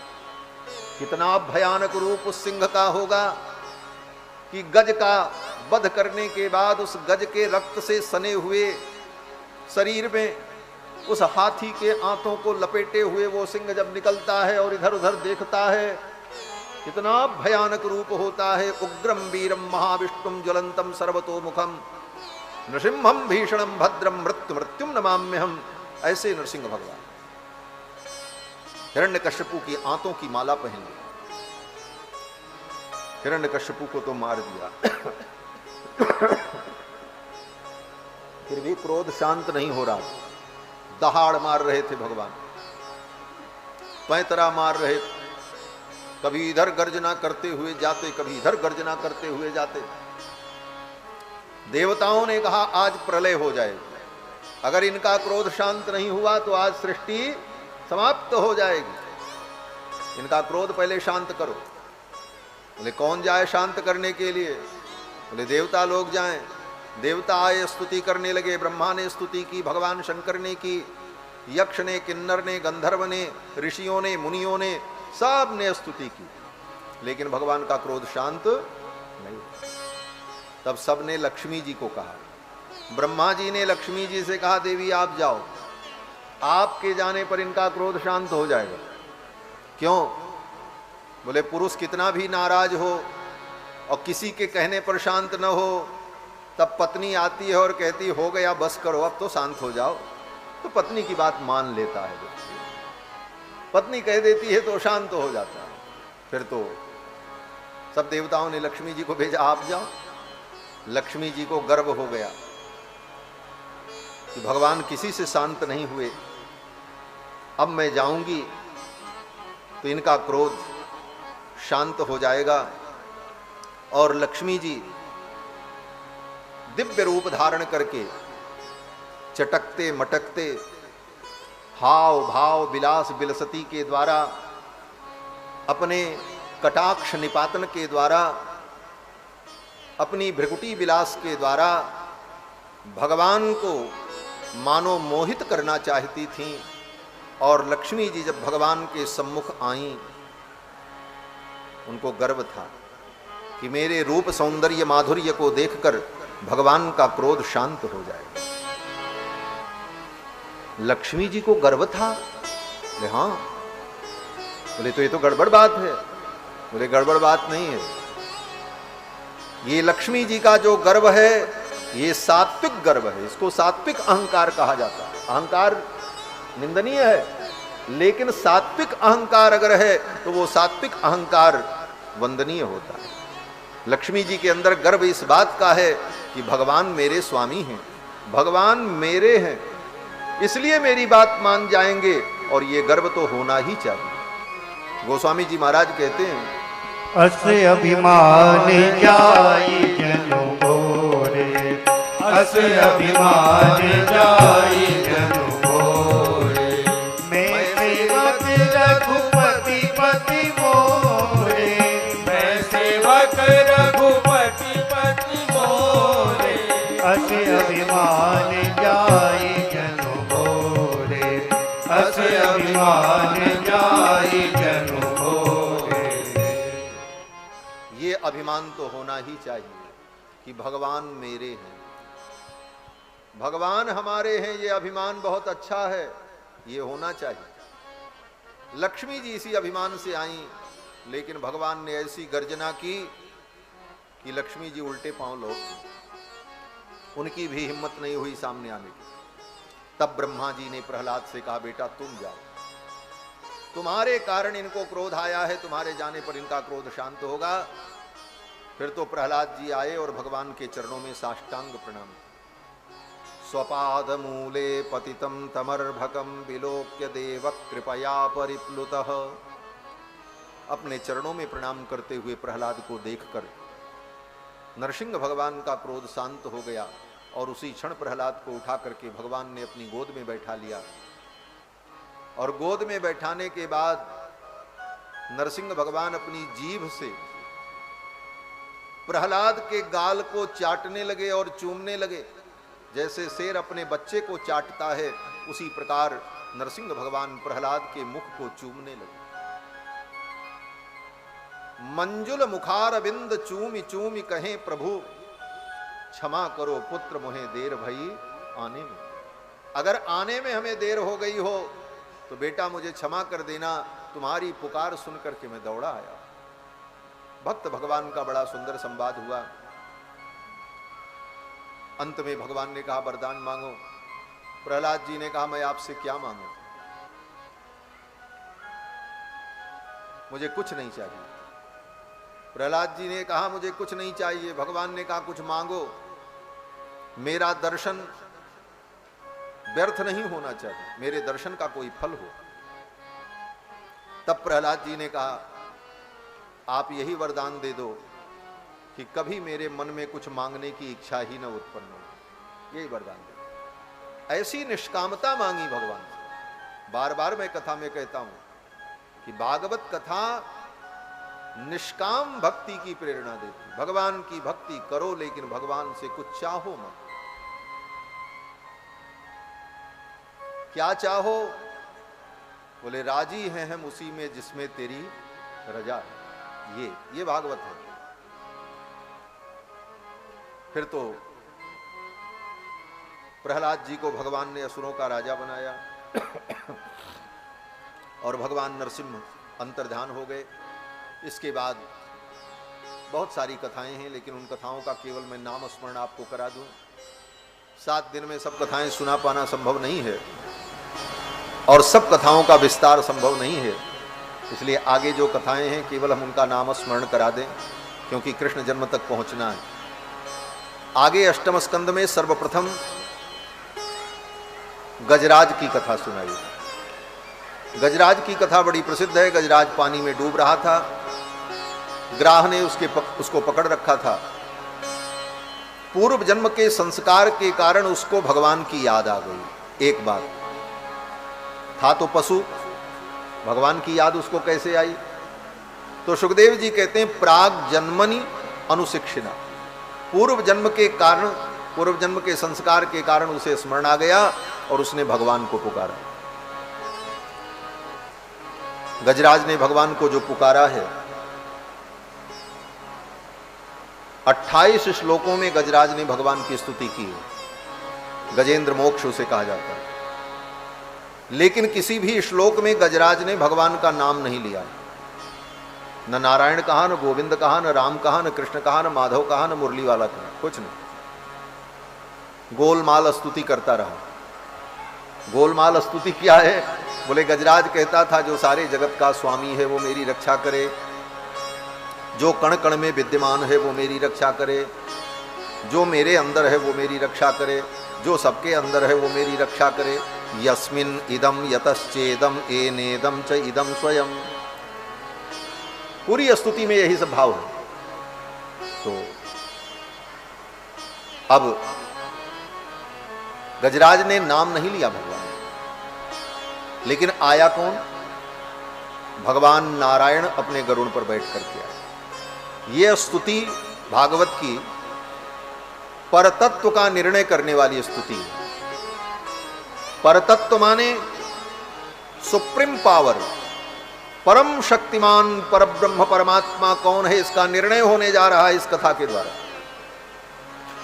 गजराज ने कहा जो सारे जगत में व्याप्त है वो मेरी रक्षा करे। तो सारे जगत में न ब्रह्मा व्याप्त है, न इंद्र व्याप्त है, न कोई देवी देवता व्याप्त है। गजराज ने कहा जो सारे जगत को उत्पन्न करता है वो मेरी रक्षा करे। यस्मिन इदम यतश्चेदम, ये ब्रह्मादिक देवता न जगत को उत्पन्न करते हैं न जगत का रक्षण करते हैं, जगत की उत्पत्ति और रक्षण भी भगवान ही करते हैं। इसलिए भले भगवान का नाम नहीं लिया गजराज ने, लेकिन प्रकट कौन हुए? बोले भगवान आए, अर्थात जो परम तत्व थे वो सामने आ गए, बाकी कोई देवता नहीं आए। सुखदेव जी ने उन देवताओं की बड़ी चुटकी ली है। चुटकी लेना जिसको कहते हैं, क्या चुटकी लिया? सुखदेव जी कहते हैं ब्रह्मादयो विविध लिंग विदाभिमाना। ये ब्रह्मादिक देवता अपने अपने पद प्रतिष्ठा और चिन्हों के अभिमान में बैठे रहे। क्यों? बोले सबके पद के अनुकूल सबके अलग अलग चिन्ह हैं। जैसे किसी को डबल स्टार, किसी को ट्रिपल स्टार, किसी को बैज बिल्ला, सब होता है ना, अलग अलग पहचान होती है अपनी अपनी अधिकारियों की। तो अपने अपने अधिकार क्षेत्र में रहकर अपने अपने चिन्ह को धारण किए हुए अपने चिन्ह के अभिमान में वो बैठे रहे और गजराज की रक्षा करने के लिए नहीं आए। ब्रह्मादयो विविध लिंग विदाभिमाना नैते यदोपससुपुर निखिलात्मकत्वात् तत्राखिला मरमयो हरिराविरासी। भगवान हरि आए और अपने गरुड़ पर बैठ करके जब आए आकाश मार्ग से, बड़े वेग से भगवान आए महाराज। इतने वेग से भगवान आए कि भगवान का पीतांबर आकाश में उड़ रहा था, फड़फड़ फड़फड़। भगवान के गले की बलमाला हिल रही थी, कानों के कुंडल हल्लोरित हो रहे थे। गज निरख्यो फहरान बसन की। गजराज ने जब देखा भगवान को आते हुए, भगवान का पीतांबर फहरा रहा था। बड़ा सुंदर पद है, बड़ा रसमय है, लेकिन गाने का समय नहीं, भाव केवल समझो। गज निरख्यो फहरान बसन की, ललकी लग्यो मुख कमल विलोकन भूल गई गज ग्रास ग्रसन। गजराज भूल गया कि ग्राह ने मुझको पकड़ रखा है। भगवान के मुख कमल को देखकर अपने दुख को गजराज भूल गया। बनमाला हलरत ही ऊपर, दामिन सी मृदुमंद हसन की, गज निरख्यो फहरान बसन। भगवान आए, गजराज ने अपनी सूंड से एक कमल पुष्प उखाड़ करके भगवान के चरणों में अर्पित किया। भगवान ने गजराज की सूंड को पकड़ा, ग्राह के सहित बाहर निकाल लिया, अपने चक्र से ग्राह के मस्तक को काट दिया और गजराज को अपने गरुण पर बैठा करके वैकुंठ लेकर के चले गए। गजराज को भगवान ने परम गति प्रदान की। इसके बाद भागवत जी में समुद्र मंथन की कथा आती है। समुद्र मंथन के प्रसंग में भगवान के 3 अवतार हुए। कथा आपको मालूम है, केवल अवतार का हम स्मरण करा दें। जब समुद्र मंथन के लिए मंदराचल पर्वत को देवता और दैत्य लोग लेने गए, ये हुआ कि पर्वत कौन ले आएगा मंदराचल समुद्र मंथन के लिए? तो दैत्यों ने कहा हम लेकर के आएंगे। बल का अभिमान था उनको, बोले हम लाएंगे। भगवान ने देवताओं को इशारा कर दिया, ठीक है बैठो शांति से, जाने दो इनको। दैत्य लोग गए और पर्वत को उखाड़ लिया महाराज, लेकर के आने लगे। अब जब लेकर के आ रहे थे तो अति अभिमान के कारण और अति उत्साह के कारण और अति आत्मविश्वास के कारण, ये तीनों बड़े खतरनाक हैं। अति आत्मविश्वास भी खतरनाक होता है, अति उत्साह भी खतरनाक हो जाता है, और अति अभिमान तो है ही। अति उत्साह में अति अभिमान में पर्वत लेकर के चले। बस रास्ते में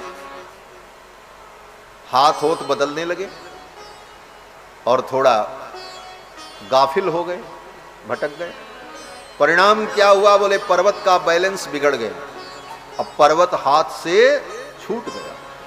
मंदराचल पर्वत जब छूटा तो नीचे जब गिरा, हजारों दैत्य उस पर्वत के नीचे दब करके मर गए। जो बचे उन्होंने कहा अब समुद्र मंथन नहीं होगा।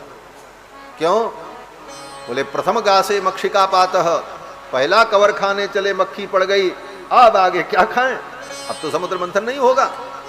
लेकिन भगवान को समुद्र मंथन कराना था, क्योंकि काम तो भगवान का था। भगवान का क्या काम था? बोले समुद्र मंथन से लक्ष्मी जी को प्रकट करना था। दुनिया जानती है कि अमृत के लिए समुद्र मंथन हुआ, लेकिन अमृत का तो बहाना था। भगवान की पत्नी लक्ष्मी समुद्र में चली गई थी और भगवान को बड़ी चिंता थी। भगवान ने सोचा समुद्र मंथन हो तब लक्ष्मी जी प्रकट हो, तो अपनी लक्ष्मी को प्राप्त करने के लिए भगवान ने समुद्र मंथन का उपक्रम किया। और समुद्र मंथन और समुद्र बंधन, ये दोनों काम भगवान ने लक्ष्मी के लिए ही किया है। नाथो ममंथ बबंधतम, समुद्र का मंथन और समुद्र का बंधन, ये दोनों भगवान ने लक्ष्मी के लिए किया है। लक्ष्मी जी के लिए समुद्र मंथन कराया, और वही लक्ष्मी जब सीता बनी और रावण उनको लंका लेकर के गया तो राम जी ने उस समुद्र का बंधन कराया। तो समुद्र मंथन और समुद्र बंधन, ये दोनों कार्य भगवान ने किसके लिए किया? बोले लक्ष्मी जी के लिए किया, श्री जी के लिए किया। हमारे आचार्य वर्णन करते हैं, बड़ी चुटकी लेते हैं भगवान की। प्रभु, दुनिया को तो आप कहते हो कि अपनी पत्नी की चापलूसी करता है, लेकिन आपसे बड़ा पत्नी का चापलूस कौन होगा? ऐसे ही कहा हमारे आचार्य। भक्त भगवान का संवाद तो ऐसे ही होता है। हमारे आचार्य कहते हैं कि हे भगवती, ये आपके जो प्रियतम हैं, ये आपके कितने बड़े चापलूस हैं। नाथो ममंथ बबंधतम, हर धनु रसौ बल्ली भंजम बभंज च मैथिली। रावण को क्यों मारा? आपके लिए। पहले क्यों नहीं रावण को मार दिया भगवान ने? जब उनकी पत्नी को उठा ले गया तब मारा, तो आपके लिए मारा। कितना सुंदर तर्क है। आचार्य कहते हैं नाथो ममंथ बबंधतम, हर धनु रसौ बल्ली भंजम बभंज च मैथिली। भगवान शंकर का धनुष क्यों तोड़ा राम जी ने? शंकर जी का धनुष है वीरता दिखानी, इसलिए तोड़ा? बोले नहीं, आपके लिए तोड़ा। अगर धनुष तोड़ने से आपकी प्राप्ति न होने वाली होती तो राम जी वहां जाते ही नहीं मिथिला में।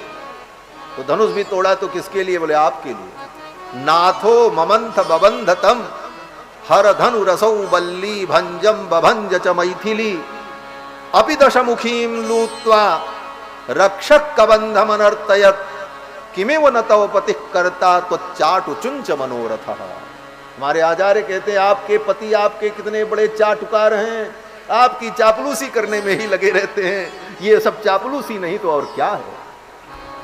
संप्रदाय देखना है, भक्ति के सिद्धांत को देखना है तो हमारे आचार्यों के ग्रंथ का अनुशीलन करो महाराज। पूर्वाचार्यों ने जो लिखा है अद्भुत लिखा है। कितनी डूब करके गहराई में जाकर के भाव चिंतन किया। तो समुद्र मंथन लक्ष्मी जी के लिए हुआ। पर्वत जब गिर गया तो भगवान सोचने लगे अब समुद्र मंथन कैसे होगा, और समुद्र मंथन नहीं होगा तो लक्ष्मी जी कैसे आएंगी। तब भगवान ने कहा अब चलो हम ही कुछ करते हैं। और भगवान गए और अपनी अमृतमयी दृष्टि के द्वारा उन मरे हुए राक्षसों को देखा, और भगवान की दृष्टि पड़ते ही वो जो राक्षस मरे थे सब जिंदा हो गए, सबको जीवित कर दिया भगवान ने। और फिर बोले अपने बाएं हाथ से उस पर्वत को उठा लिया भगवान ने और अपने गरुड़ की पीठ पर रख लिया, अपने भी बैठे और पर्वत भी गरुड़ जी के ऊपर रख। भगवान संसार को बताना चाहते हैं देख लो मेरे भक्त की महिमा, जिस पर्वत को तुम हजारों लाखों वीर मिलकर के न उठा सके, उस पर्वत को मेरे सहित धारण करने वाले मेरे भक्त गरुणराज हैं, पक्षीराज हैं, इनका दर्शन कर। गरुड़ की पीठ पर रख लिया, लेके चल पड़े। इस लीला के माध्यम से अपने भक्त की महिमा को भगवान ने प्रकट। गरुड़ जी पर्वत को लेकर के आए, भगवान ने अपने हाथ से पर्वत को उठा करके समुद्र के किनारे रख दिया। समुद्र मंथन के लिए पर्वत को जब समुद्र में उतारा गया, अब वो पर्वत नीचे जाने लगा, डूबने लगा। पर्वत डूब जाए तो समुद्र मंथन कैसे हो? क्यों? बोले मथानी से दही मथा जाता है ना। मथानी अगर पात्र की पेंदी में जाकर के सट जाए तब भी दही मंथन नहीं होगा, और ऊपर रहे तभी मंथन नहीं होगा। वो तो बीच में चले तब मंथन होता। अब पर्वत बीच में जब घूमेगा तब मंथन होगा, जमीन में सट जाएगा तो मंथन कैसे? अब पर्वत को कौन संभाले? किसी की बुद्धि काम नहीं की। तब भगवान ने कच्छपा अवतार धारण कर लिया। बोलो श्री कच्छप नारायण भगवान की जय। कूर्म रूप धारण करके भगवान समुद्र के अंदर प्रकट हो गए और अपनी पीठ पर उस मंदराचल पर्वत को लिया, और धीरे धीरे भगवान ऊपर, पर्वत का शिखर दिखाई पड़ा स्वर्णमय। देवताओं ने कहा अरे पर्वत ऊपर आ रहा है, दैत्यों ने कहा ये पर्वत ऊपर आ रहा है। बगल में ब्रह्मा जी खड़े थे, भगवान शंकर खड़े थे। ब्रह्मा जी ने और शंकर जी ने कहा अपने से नहीं आ रहा है, ठाकुर जी लेकर के आ रहे हैं नीचे से। भगवान ने आज कूर्म रूप धारण कर लिया है। और फिर भगवान की पीठ पर जब मंदराचल पर्वत घूमने लगा और समुद्र मंथन प्रारंभ हुआ तो कच्छप नारायण भगवान को नींद आ गई। कैसे नींद आ गई? वेदव्यास जी कहते हैं कि जैसे किसी व्यक्ति के सिर में, पीठ में धीरे धीरे खुजली करो, वो लेटा हो और उसकी पीठ को सहलाओ, सिर पर ऐसे ऐसे करो तो उसको बढ़िया नींद आ जाती है। उसी प्रकार वो मंदराचल पर्वत जब भगवान कूर्म नारायण के पीठ पर घर्र घर्र घूमने लगा तो कंडूयनम अप्रमेय, वेदव्यास जी कहते हैं भगवान को लगने लगा कि जैसे कोई हमारी पीठ का कंडूयन कर रहा है। कंडूयन माने खुजली, हाथ चला रहा, सहला रहा है। अब तो महाराज कूर्म नारायण भगवान को नींद आ गई, और कूर्म नारायण भगवान को जब नींद आई तो भगवान खर्राटे लेने लगे, और भगवान जब खर्राटे लेने लगे तो उनके श्वास प्रश्वास से समुद्र के अंदर ज्वार और भाटा उत्पन्न होने लगा, लहरें उत्ताल तरंगे लेने लगी। और कौन सा समुद्र? ये वाला समुद्र नहीं, नमक वाला, खारा वाला। ये मंथन क्षीर सागर में हुआ। नमक के समुद्र के मंथन से अमृत थोड़ी पैदा होगा। नमक के समुद्र मंथन से कौस्तुभ मणि प्रकट होगी। नमकीन खारे समुद्र के मंथन से लक्ष्मी प्रकट होंगी। खारे समुद्र के मंथन से कामधेनु प्रकट होगी? कदापि नहीं। क्षीर सागर का मंथन हुआ था, जिस क्षीर सागर में भगवान शयन करते हैं, और भगवान की संकल्प शक्ति के द्वारा उस क्षीर सागर के अंदर से ये सब रत्न प्रकट हुए। अमृत लेकर के स्वयं भगवान धन्वंतरि प्रकट हुए। उस अमृत के लिए लड़ाई हो गई, देवता के हाथ से दैत्य छीन करके भाग गए। धन्वंतरि भगवान के हाथ से ही कलश छीन लिया दैत्यों ने। अब तो देवता भगवान की ओर देखने लगे, अब अमृत नहीं मिलेगा, दैत्य ले गए। सब देवता रोते चिल्लाते भगवान के पास आए। उसी प्रकार से जैसे पिताजी बाजार से मिठाई का डिब्बा लेकर के आवें और जो मजबूत हो बड़ा भैया वो छीन के भाग जाए तो छोटे क्या करेंगे? बोले छोटे कहेंगे बाबूजी हमको भी दिलाओ, नहीं तो इससे तो मिलने वाला नहीं। देवताओं की वही स्थिति थी। देवता उन दैत्यों के सामने अपने को कमजोर समझ रहे थे। भगवान ने कहा अच्छा। फिर भगवान ने मोहिनी रूप धारण किया और समुद्र मंथन के प्रसंग में भगवान ने मोहिनी रूप धारण करके दैत्यों को धोखा देकर वह अमृत देवताओं को पिलाया। अब यहां पर एक बात, समुद्र मंथन में जितना परिश्रम देवताओं ने किया उतना ही दैत्यों ने किया। दोनों का योगदान समान था।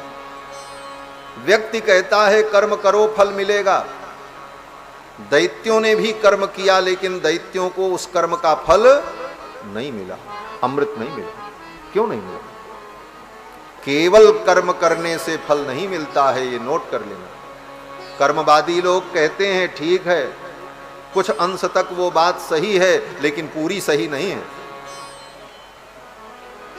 केवल कर्म करने से अगर फल मिलता तो कर्म तो दैत्यों ने भी किया था लेकिन दैत्यों को अमृत नहीं मिला और देवताओं को मिल गए। क्यों? बोले कर्म तो दैत्यों ने भी किया लेकिन दैत्यों को कर्म करते हुए अपने कर्म पर भरोसा था, भगवान पर भरोसा नहीं था। और देवता, बोले देवता कर्म तो कर रहे थे लेकिन भरोसा भगवान का था, इसलिए उनको अमृत पीने को मिल गया। आप कर्म करो लेकिन केवल कर्म के भरोसे मत रहो, भगवान का भी भरोसा करो। परिश्रम करे कोई कितना भी लेकिन कृपा के बिना काम चलता नहीं है। निराशा निशा नष्ट होती न तब तक, दया भानु जब तक निकलता नहीं। भगवान की कृपा का सूर्योदय जब तक तुम्हारे जीवन में नहीं होगा तब तक कितना भी कर्म करो तुम्हारे जीवन का अंधकार दूर होने वाला नहीं है। समुद्र मंथन की कथा सुनाई। इस समुद्र मंथन के बाद देवता दैत्यों में युद्ध हो गया। देवता जब अमृत पी लिए तो दैत्यों ने कहा मारो इनको, हमारे साथ धोखा किया। लड़ाई शुरू। ब्रह्मा जी ने आकर के उस लड़ाई को शांत कराया। दैत्यों ने कहा अब लड़ाई हम नहीं लड़ेंगे, अब संवैधानिक लड़ाई लड़ेंगे। दो प्रकार की लड़ाई होती है, एक तो सड़क पे उतर करके लड़ाई लड़ो सत्ता के खिलाफ, और दूसरी लड़ाई बोले संवैधानिक तरीके से चुनाव में उतरो और चुनाव में जीत करके सत्ता परिवर्तन कर दो। दो तरीका है। दैत्यों ने कहा ये लड़ाई ठीक नहीं है, हम संवैधानिक रूप से सत्ता को प्राप्त करें और इंद्र की सत्ता को समाप्त करें। क्या किया? बोले जो 100 अश्वमेध यज्ञ करता है वो इंद्र बनता है। दैत्यों के राजा बलि ने 100 अश्वमेध यज्ञ करने का संकल्प किया और 99 यज्ञ हो गए। जब 100वां यज्ञ प्रारंभ हुआ तो भगवान देवताओं के पक्ष से वामन अवतार धारण करके राजा बलि के यहाँ आए और 3 पग पृथ्वी मांगने के क्रम में राजा बलि का सर्वस्व ले लिया। उसी समय वामन भगवान ने जब धरती को नापा तो वामन भगवान के चरण को ब्रह्मा जी ने धोया और धो करके अपने कमंडल में रख लिया तो गंगा जी प्रकट हो गई। वही गंगा जी भागीरथी जिसके तट पर हम लोग विराजमान हैं। ये सब कथा सुखदेव जी ने राजा परीक्षित को सुनाई। फिर 9वें स्कंद में 12 अध्याय में सूर्य वंश का वर्णन सुनाया और सूर्य वंश के वर्णन में भगवान राम का चरित्र सुनाया। भागवत में भी राम कथा है लेकिन बहुत संक्षिप्त है। और इस राम कथा में एक अंतर है। क्या अंतर है? रामायण में जो राम कथा है, उस राम कथा के अनुसार भगवान ने 11,000 वर्ष प्रजा का पालन किया, और भागवत जी के अनुसार 13,000 वर्ष तक भगवान राम ने राज्य किया। ये वेद व्यासी लिखते हैं भागवत, 13,000 वर्ष, और बाकी कथा वही है। ये अंतर क्यों है? तो कहते हैं कल्प भेद हरिचरित सुहाए, भांति अनेक मुनीसन गाए। अलग अलग कल्पों में अलग अलग प्रकार से कथाएं होती हैं और भगवान का चरित्र होता है। फिर 12 अध्याय में चंद्रवंश का वर्णन किया, और चंद्रवंश के वर्णन में भगवान श्री कृष्ण के अवतार का वर्णन किया, और फिर भगवान श्री कृष्ण की लीला का वर्णन किया। भगवान प्रकट हुए, 10 वर्ष तक वृंदावन में रहे, फिर मथुरा में रहे, फिर द्वारिकापुरी बसाई। महाभारत युद्ध में पांडव का पक्ष लेकर धर्म की स्थापना की, कौरव का संहार कराया, और 125 वर्ष तक इस धरा मंडल पर प्रगट रूप में विराजमान रहकर भगवान ने लीला की। 125 वर्ष कृष्ण भगवान, और फिर लीला का संवरण करके भगवान अपने धाम चले गए। सुखदेव जी ने संक्षेप में ही पूरी कृष्ण कथा राजा परीक्षित को सुना दी। राजा परीक्षित ने कहा, महाराज, जिन कृष्ण भगवान की कथा सुनने के लिए हम इतने उत्साहित थे, उनके चरित्र को आपने इतने संक्षेप में सुना दिया। कथितो वंश विस्तारो भवता सोम सूर्ययोः, सूर्य वंश और चंद्र वंश का तो आपने विस्तार से वर्णन किया, और भगवान का चरित्र इतने संक्षेप में कह दिया। कृतवान यानि विश्वात्मा तानि नो वद विस्तरात्, विश्वात्मा भगवान कृष्ण ने जो चरित्र किया है, आप विस्तार से हमें सुनाओ। राजा परीक्षित ने जब पूछा तो सुखदेव जी वर्णन करते हैं। सुखदेव जी कहते हैं, हे राजन, द्वापर युग समाप्त होने वाला था। यत्र तत्र क्षत्रियों के कुल में, राजाओं के कुल में राक्षस पैदा हो गए, और परंपरा से उन्हें राजसत्ता मिल गई। परंपरा से राजसत्ता प्राप्त करके प्रजा का दोहन करने लगे, प्रजा को दुख देने लगे। उस समय जितने राजा थे लगभग सब असुर थे। उन राजाओं के कुल में असुर ही पैदा हुए थे, चाहे वो शिशुपाल हो, दंतवक्र हो, विदुरथ हो, शकुनी हो, पौंड्रक हो, कंस हो, ये सब, दुर्योधन, सब ऐसे प्रजा को दुख देने लगे। धरती ने गऊ का रूप धारण किया और ब्रह्मा जी से जाकर के प्रार्थना की। ब्रह्मा ने क्षीर सागर के तट पर जाकर भगवान से प्रार्थना की। भगवान ने ब्रह्मा के हृदय में प्रेरणा की, बोले जाओ जाकर के पृथ्वी को समझा दो, मैं अवतार लेकर के मथुरा मंडल में आ रहा हूं और फिर धरा के भार को समाप्त करूंगा, पृथ्वी निश्चिंत होगा। ब्रह्मा ने आकर के धरती को समझाया। क्या समझाया? बोले हे भूदेवी, चिंता मत करो, तू जिसकी दासी है वे स्वामी ही तुम्हारा कल्याण करेंगे। जाकर तय दासी सो अविनाशी, तोरे मोर सहाय। जिसकी तुम दासी हो, ये धरती भगवान की प्रिया है। ब्रह्मा जी ने कहा वही भगवान तुम्हारे ऊपर कृपा करेंगे और तुम्हारे दुख को दूर करेंगे। भूदेवी ब्रह्मा जी के वचन पर विश्वास करके लौट आई, और समय आने पर भगवान ने मथुरा मंडल में अवतार लिया। उस समय मथुरा के राजा महाराज उग्रसेन थे। उग्रसेन का पुत्र कंस बड़ा दुष्ट था। कंस ने अपनी सभी बहनों का विवाह वसुदेव जी के साथ किया था। सबसे छोटी 7वीं बहन जो थी उनका नाम देवकी था। देवकी का विवाह भी कंस ने वसुदेव जी के साथ किया। देवकी, रोहिणी, पौरवी, ये सब वसुदेव जी की पत्नी थी और सब कंस की बहन थी। अंतिम विवाह जो था वो देवकी से हुआ था। और कंस ने अपनी सभी बहनों का विवाह वसुदेव जी के साथ पारी पारी क्यों किया?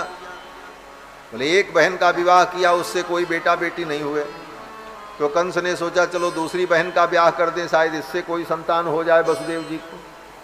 कंस को इस बात का बड़ा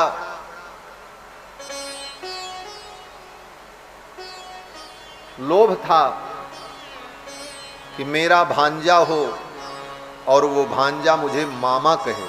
ये मामा कहलाने के लिए भांजा मेरा मामा मामा कह करके मेरी गोद में बैठेगा तो मुझे बड़ा सुख होगा।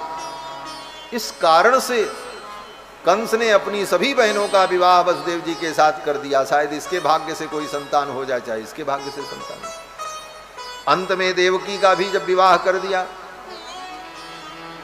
पहुंचाने चला, उसी समय आकाशवाणी हुई, अस्यास्त्वामष्टमो गर्भो हंतायाम बहसे बुध। अरे मूर्ख, जिसको तू लेकर के जा रहा है इसकी 8वीं संतान तेरी शत्रु है, इसकी 8वीं संतान होगी। यहां तक सुन करके कंस को बड़ी प्रसन्नता हुई, एक नहीं 8-8 संतान होगी देवकी। लेकिन अगले वाक्य में जब देवताओं ने कहा इसकी 8वीं संतान तुम्हारी शत्रु होगी, तुम्हारे मृत्यु का कारण बनेगी, इतना सुनते ही तो कंस ने रथ रोक दिया, तलवार निकाली और देवकी के केस को पकड़ा और मारने चला। न देवकी रहेगी न 8वीं संतान होगी। वसुदेव जी ने हाथ पकड़ लिया। वसुदेव जी ने कहा छोड़ दो इसे, मत मारो, आज ही इसका विवाह हुआ है और ये तुम्हारी बहन है। स कथम भगिनीम हन्यात स्त्रियम उद्वाह पर्वणि, आज ही इसका विवाह और तुम्हारी बहन, और तुम इसको मार रहे हो, ये पाप मत करो। कंस ने कहा सुना नहीं, इसकी 8वीं संतान मेरी शत्रु होगी, मेरे मृत्यु का कारण बनेगी। वसुदेव जी ने कहा राजन, किसी के मृत्यु का कोई कारण नहीं होता, जिस दिन व्यक्ति पैदा होता है उसी दिन उसकी मृत्यु भी उसके साथ पैदा हो जाती है। इस बात को ठीक ठीक जान लो। मृत्युर जन्मवताम वीरो देहेन सह जायते, ये मृत्यु देह के साथ ही पैदा होती है। अद्यवा अब्द शतांते वा मृत्युर्वै प्राणिनाम ध्रुवः, आज चाहे आज के 100 वर्ष बाद मृत्यु तो निश्चित है और वो पहले से तय है। लेकिन वसुदेव जी की ये बात कंस को समझ में नहीं आई। कंस ने कहा मैं तो इसे मारूंगा। तब वसुदेव जी ने कहा अगर ऐसी बात है, इसके पुत्र से तुम्हें भय है, तो मैं वचन देता हूं इसकी सब संतान मैं तुम्हें दे दूंगा, इसे छोड़ दो। वसुदेव जी की बात पर कंस ने विश्वास किया। देवकी वसुदेव अपने घर गए, पहली संतान हुई, ला करके दे दिया कंस को, लो मार लो, संतोष कर लो। कंस ने लौटा दिया, ले जाओ, मेरा शत्रु तो 8वां है, ये तो मेरा भांजा है, बड़ा होकर के मुझे मामा कहेगा। अरे मामा कहने वाला भी तो होना चाहिए। वसुदेव जी लेकर के आए, लेकिन तब तक पीछे से नारद जी पहुंच गए। नारद जी ने जाकर के कंस से कहा राजन क्या समाचार है? कंस ने कहा महाराज देवकी की 8वीं संतान हो जाए, उसे मैं मार दूं तो मैं निश्चिंत हो जाऊं। नारद जी ने कहा और जो संतानें होंगी वो? कंस ने कहा पहली संतान हुई थी, मैंने लौटा दिया। नारद जी ने कहा तुम मूर्ख हो, ये देवता बड़े चतुर हैं, किधर से 8 गिनेंगे तुम पता नहीं पाओगे और फोकट में मारे जाओगे। नारद जी ने अपनी जुक्ति लगाई। नारद जी ने सोचा जब तक इसके पाप का घड़ा नहीं भरेगा तब तक भगवान इसका उद्धार नहीं करेगा। इसके पाप का घड़ा भरेगा तभी भगवान का अवतार होगा, इसलिए इसको तो पाप में प्रवृत्त करना चाहिए, क्योंकि अब इसकी गति पुण्य से नहीं होगी, अब तो इसकी गति पाप से ही।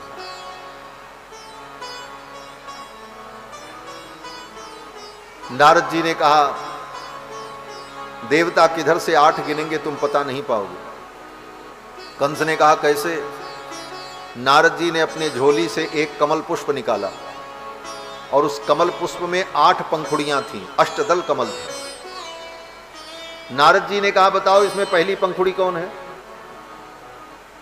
कंस ने कहा, महाराज जहां से गिने वो पहली और जहां खत्म हो जाए वो अंतिम।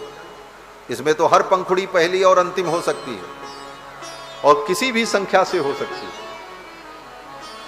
इसका मतलब, नारद जी ने कहा, इसका सीधा सीधा मतलब है देवता कहां से गिनेंगे और कहां उनका 8 आएगा ये तुम नहीं जान पाओगे और मारे जाओगे। कंस ने कहा, महाराज तो क्या करें, देवकी की सभी संतानों को मार डालें? नारद जी ने कहा, नारायण नारायण, साधु के मुंह से यही कहलवाना चाहते हो? हम काहे को कहें, तुमको जो समझ में आए सो करो। ये कह करके नारद जी चले गए। कंस समझ गया और कंस ने देवकी वसुदेव की 6 संतानों की निर्मम हत्या की। 7वें गर्भ के रूप में शेष जी आए, जो त्रेता में लक्ष्मण हैं, इस बार बड़े भैया बनकर के आ रहे हैं। उस बार ये रामानुज थे, राम के अनुज थे। इस बार ये राम बनकर के आ रहे हैं, इसीलिए इनका नाम बलराम हुआ। 7वें गर्भ के रूप में आए। योग माया ने देवकी के 7वें गर्भ को निकाल करके रोहिणी के गर्भ में स्थापित कर दिया। रोहिणी जो वसुदेव जी की बड़ी पत्नी थी। इस रहस्य को कंस जान नहीं पाया। कंस को लगा कि देवकी का 7वां गर्भ अपने आप नष्ट हो गया। कंस ने कहा, चलो अच्छा हुआ मुझे मारना नहीं पड़ा। फिर 8वें गर्भ के रूप में भगवान आए। इधर रोहिणी ने सुंदर पुत्र को जन्म दिया। उस समय रोहिणी जी नंद बाबा के घर में गोकुल में थी और देवकी वसुदेव मथुरा के कारागार में बंद थे। रोहिणी ने सुंदर पुत्र को जन्म दिया। बलदाऊ भैया प्रकट हुए, बलराम जी का प्राकट्य हुआ और फिर 8वें गर्भ के रूप में स्वयं भगवान देवकी के गर्भ में आए। कंस जान गया मेरा शत्रु आ गया है। कंस ने सिपाही सैनिकों की संख्या बढ़ा दी, सुरक्षा व्यवस्था चुस्त दुरुस्त कर दी, पल पल की खबर लेने लगा, अब क्या हो रहा है, अब क्या हो रहा है। और भगवान के जब प्रकट होने का समय आया, भादों का महीना, कृष्ण पक्ष, अष्टमी तिथि, बुधवार दिन, रोहिणी नक्षत्र, रात्रि के ठीक 12 बजे। वातावरण बड़ा भयानक हो गया। वर्षा हो रही थी, बिजली चमक रही थी, ठंडी ठंडी हवाएं चल रही थी। लोग अपने अपने घर में सिमट गए थे। अंधकार छाया था और उस काली कोठरी में अंधकार में अपना हाथ भी अपने को न दिखे, एक दीपक भी नहीं था। रात्रि के ठीक 12 बजे देवकी वसुदेव के सामने उस कारागार में भगवान नारायण शंख चक्र गदा पद्म धारण किए हुए चतुर्भुज रूप में प्रकट हो गए। बोलो श्री लक्ष्मी नारायण भगवान की जय। देवकी के गर्भ से भगवान पैदा नहीं हुए, गर्भ तो था। जैसे गर्भवती स्त्री का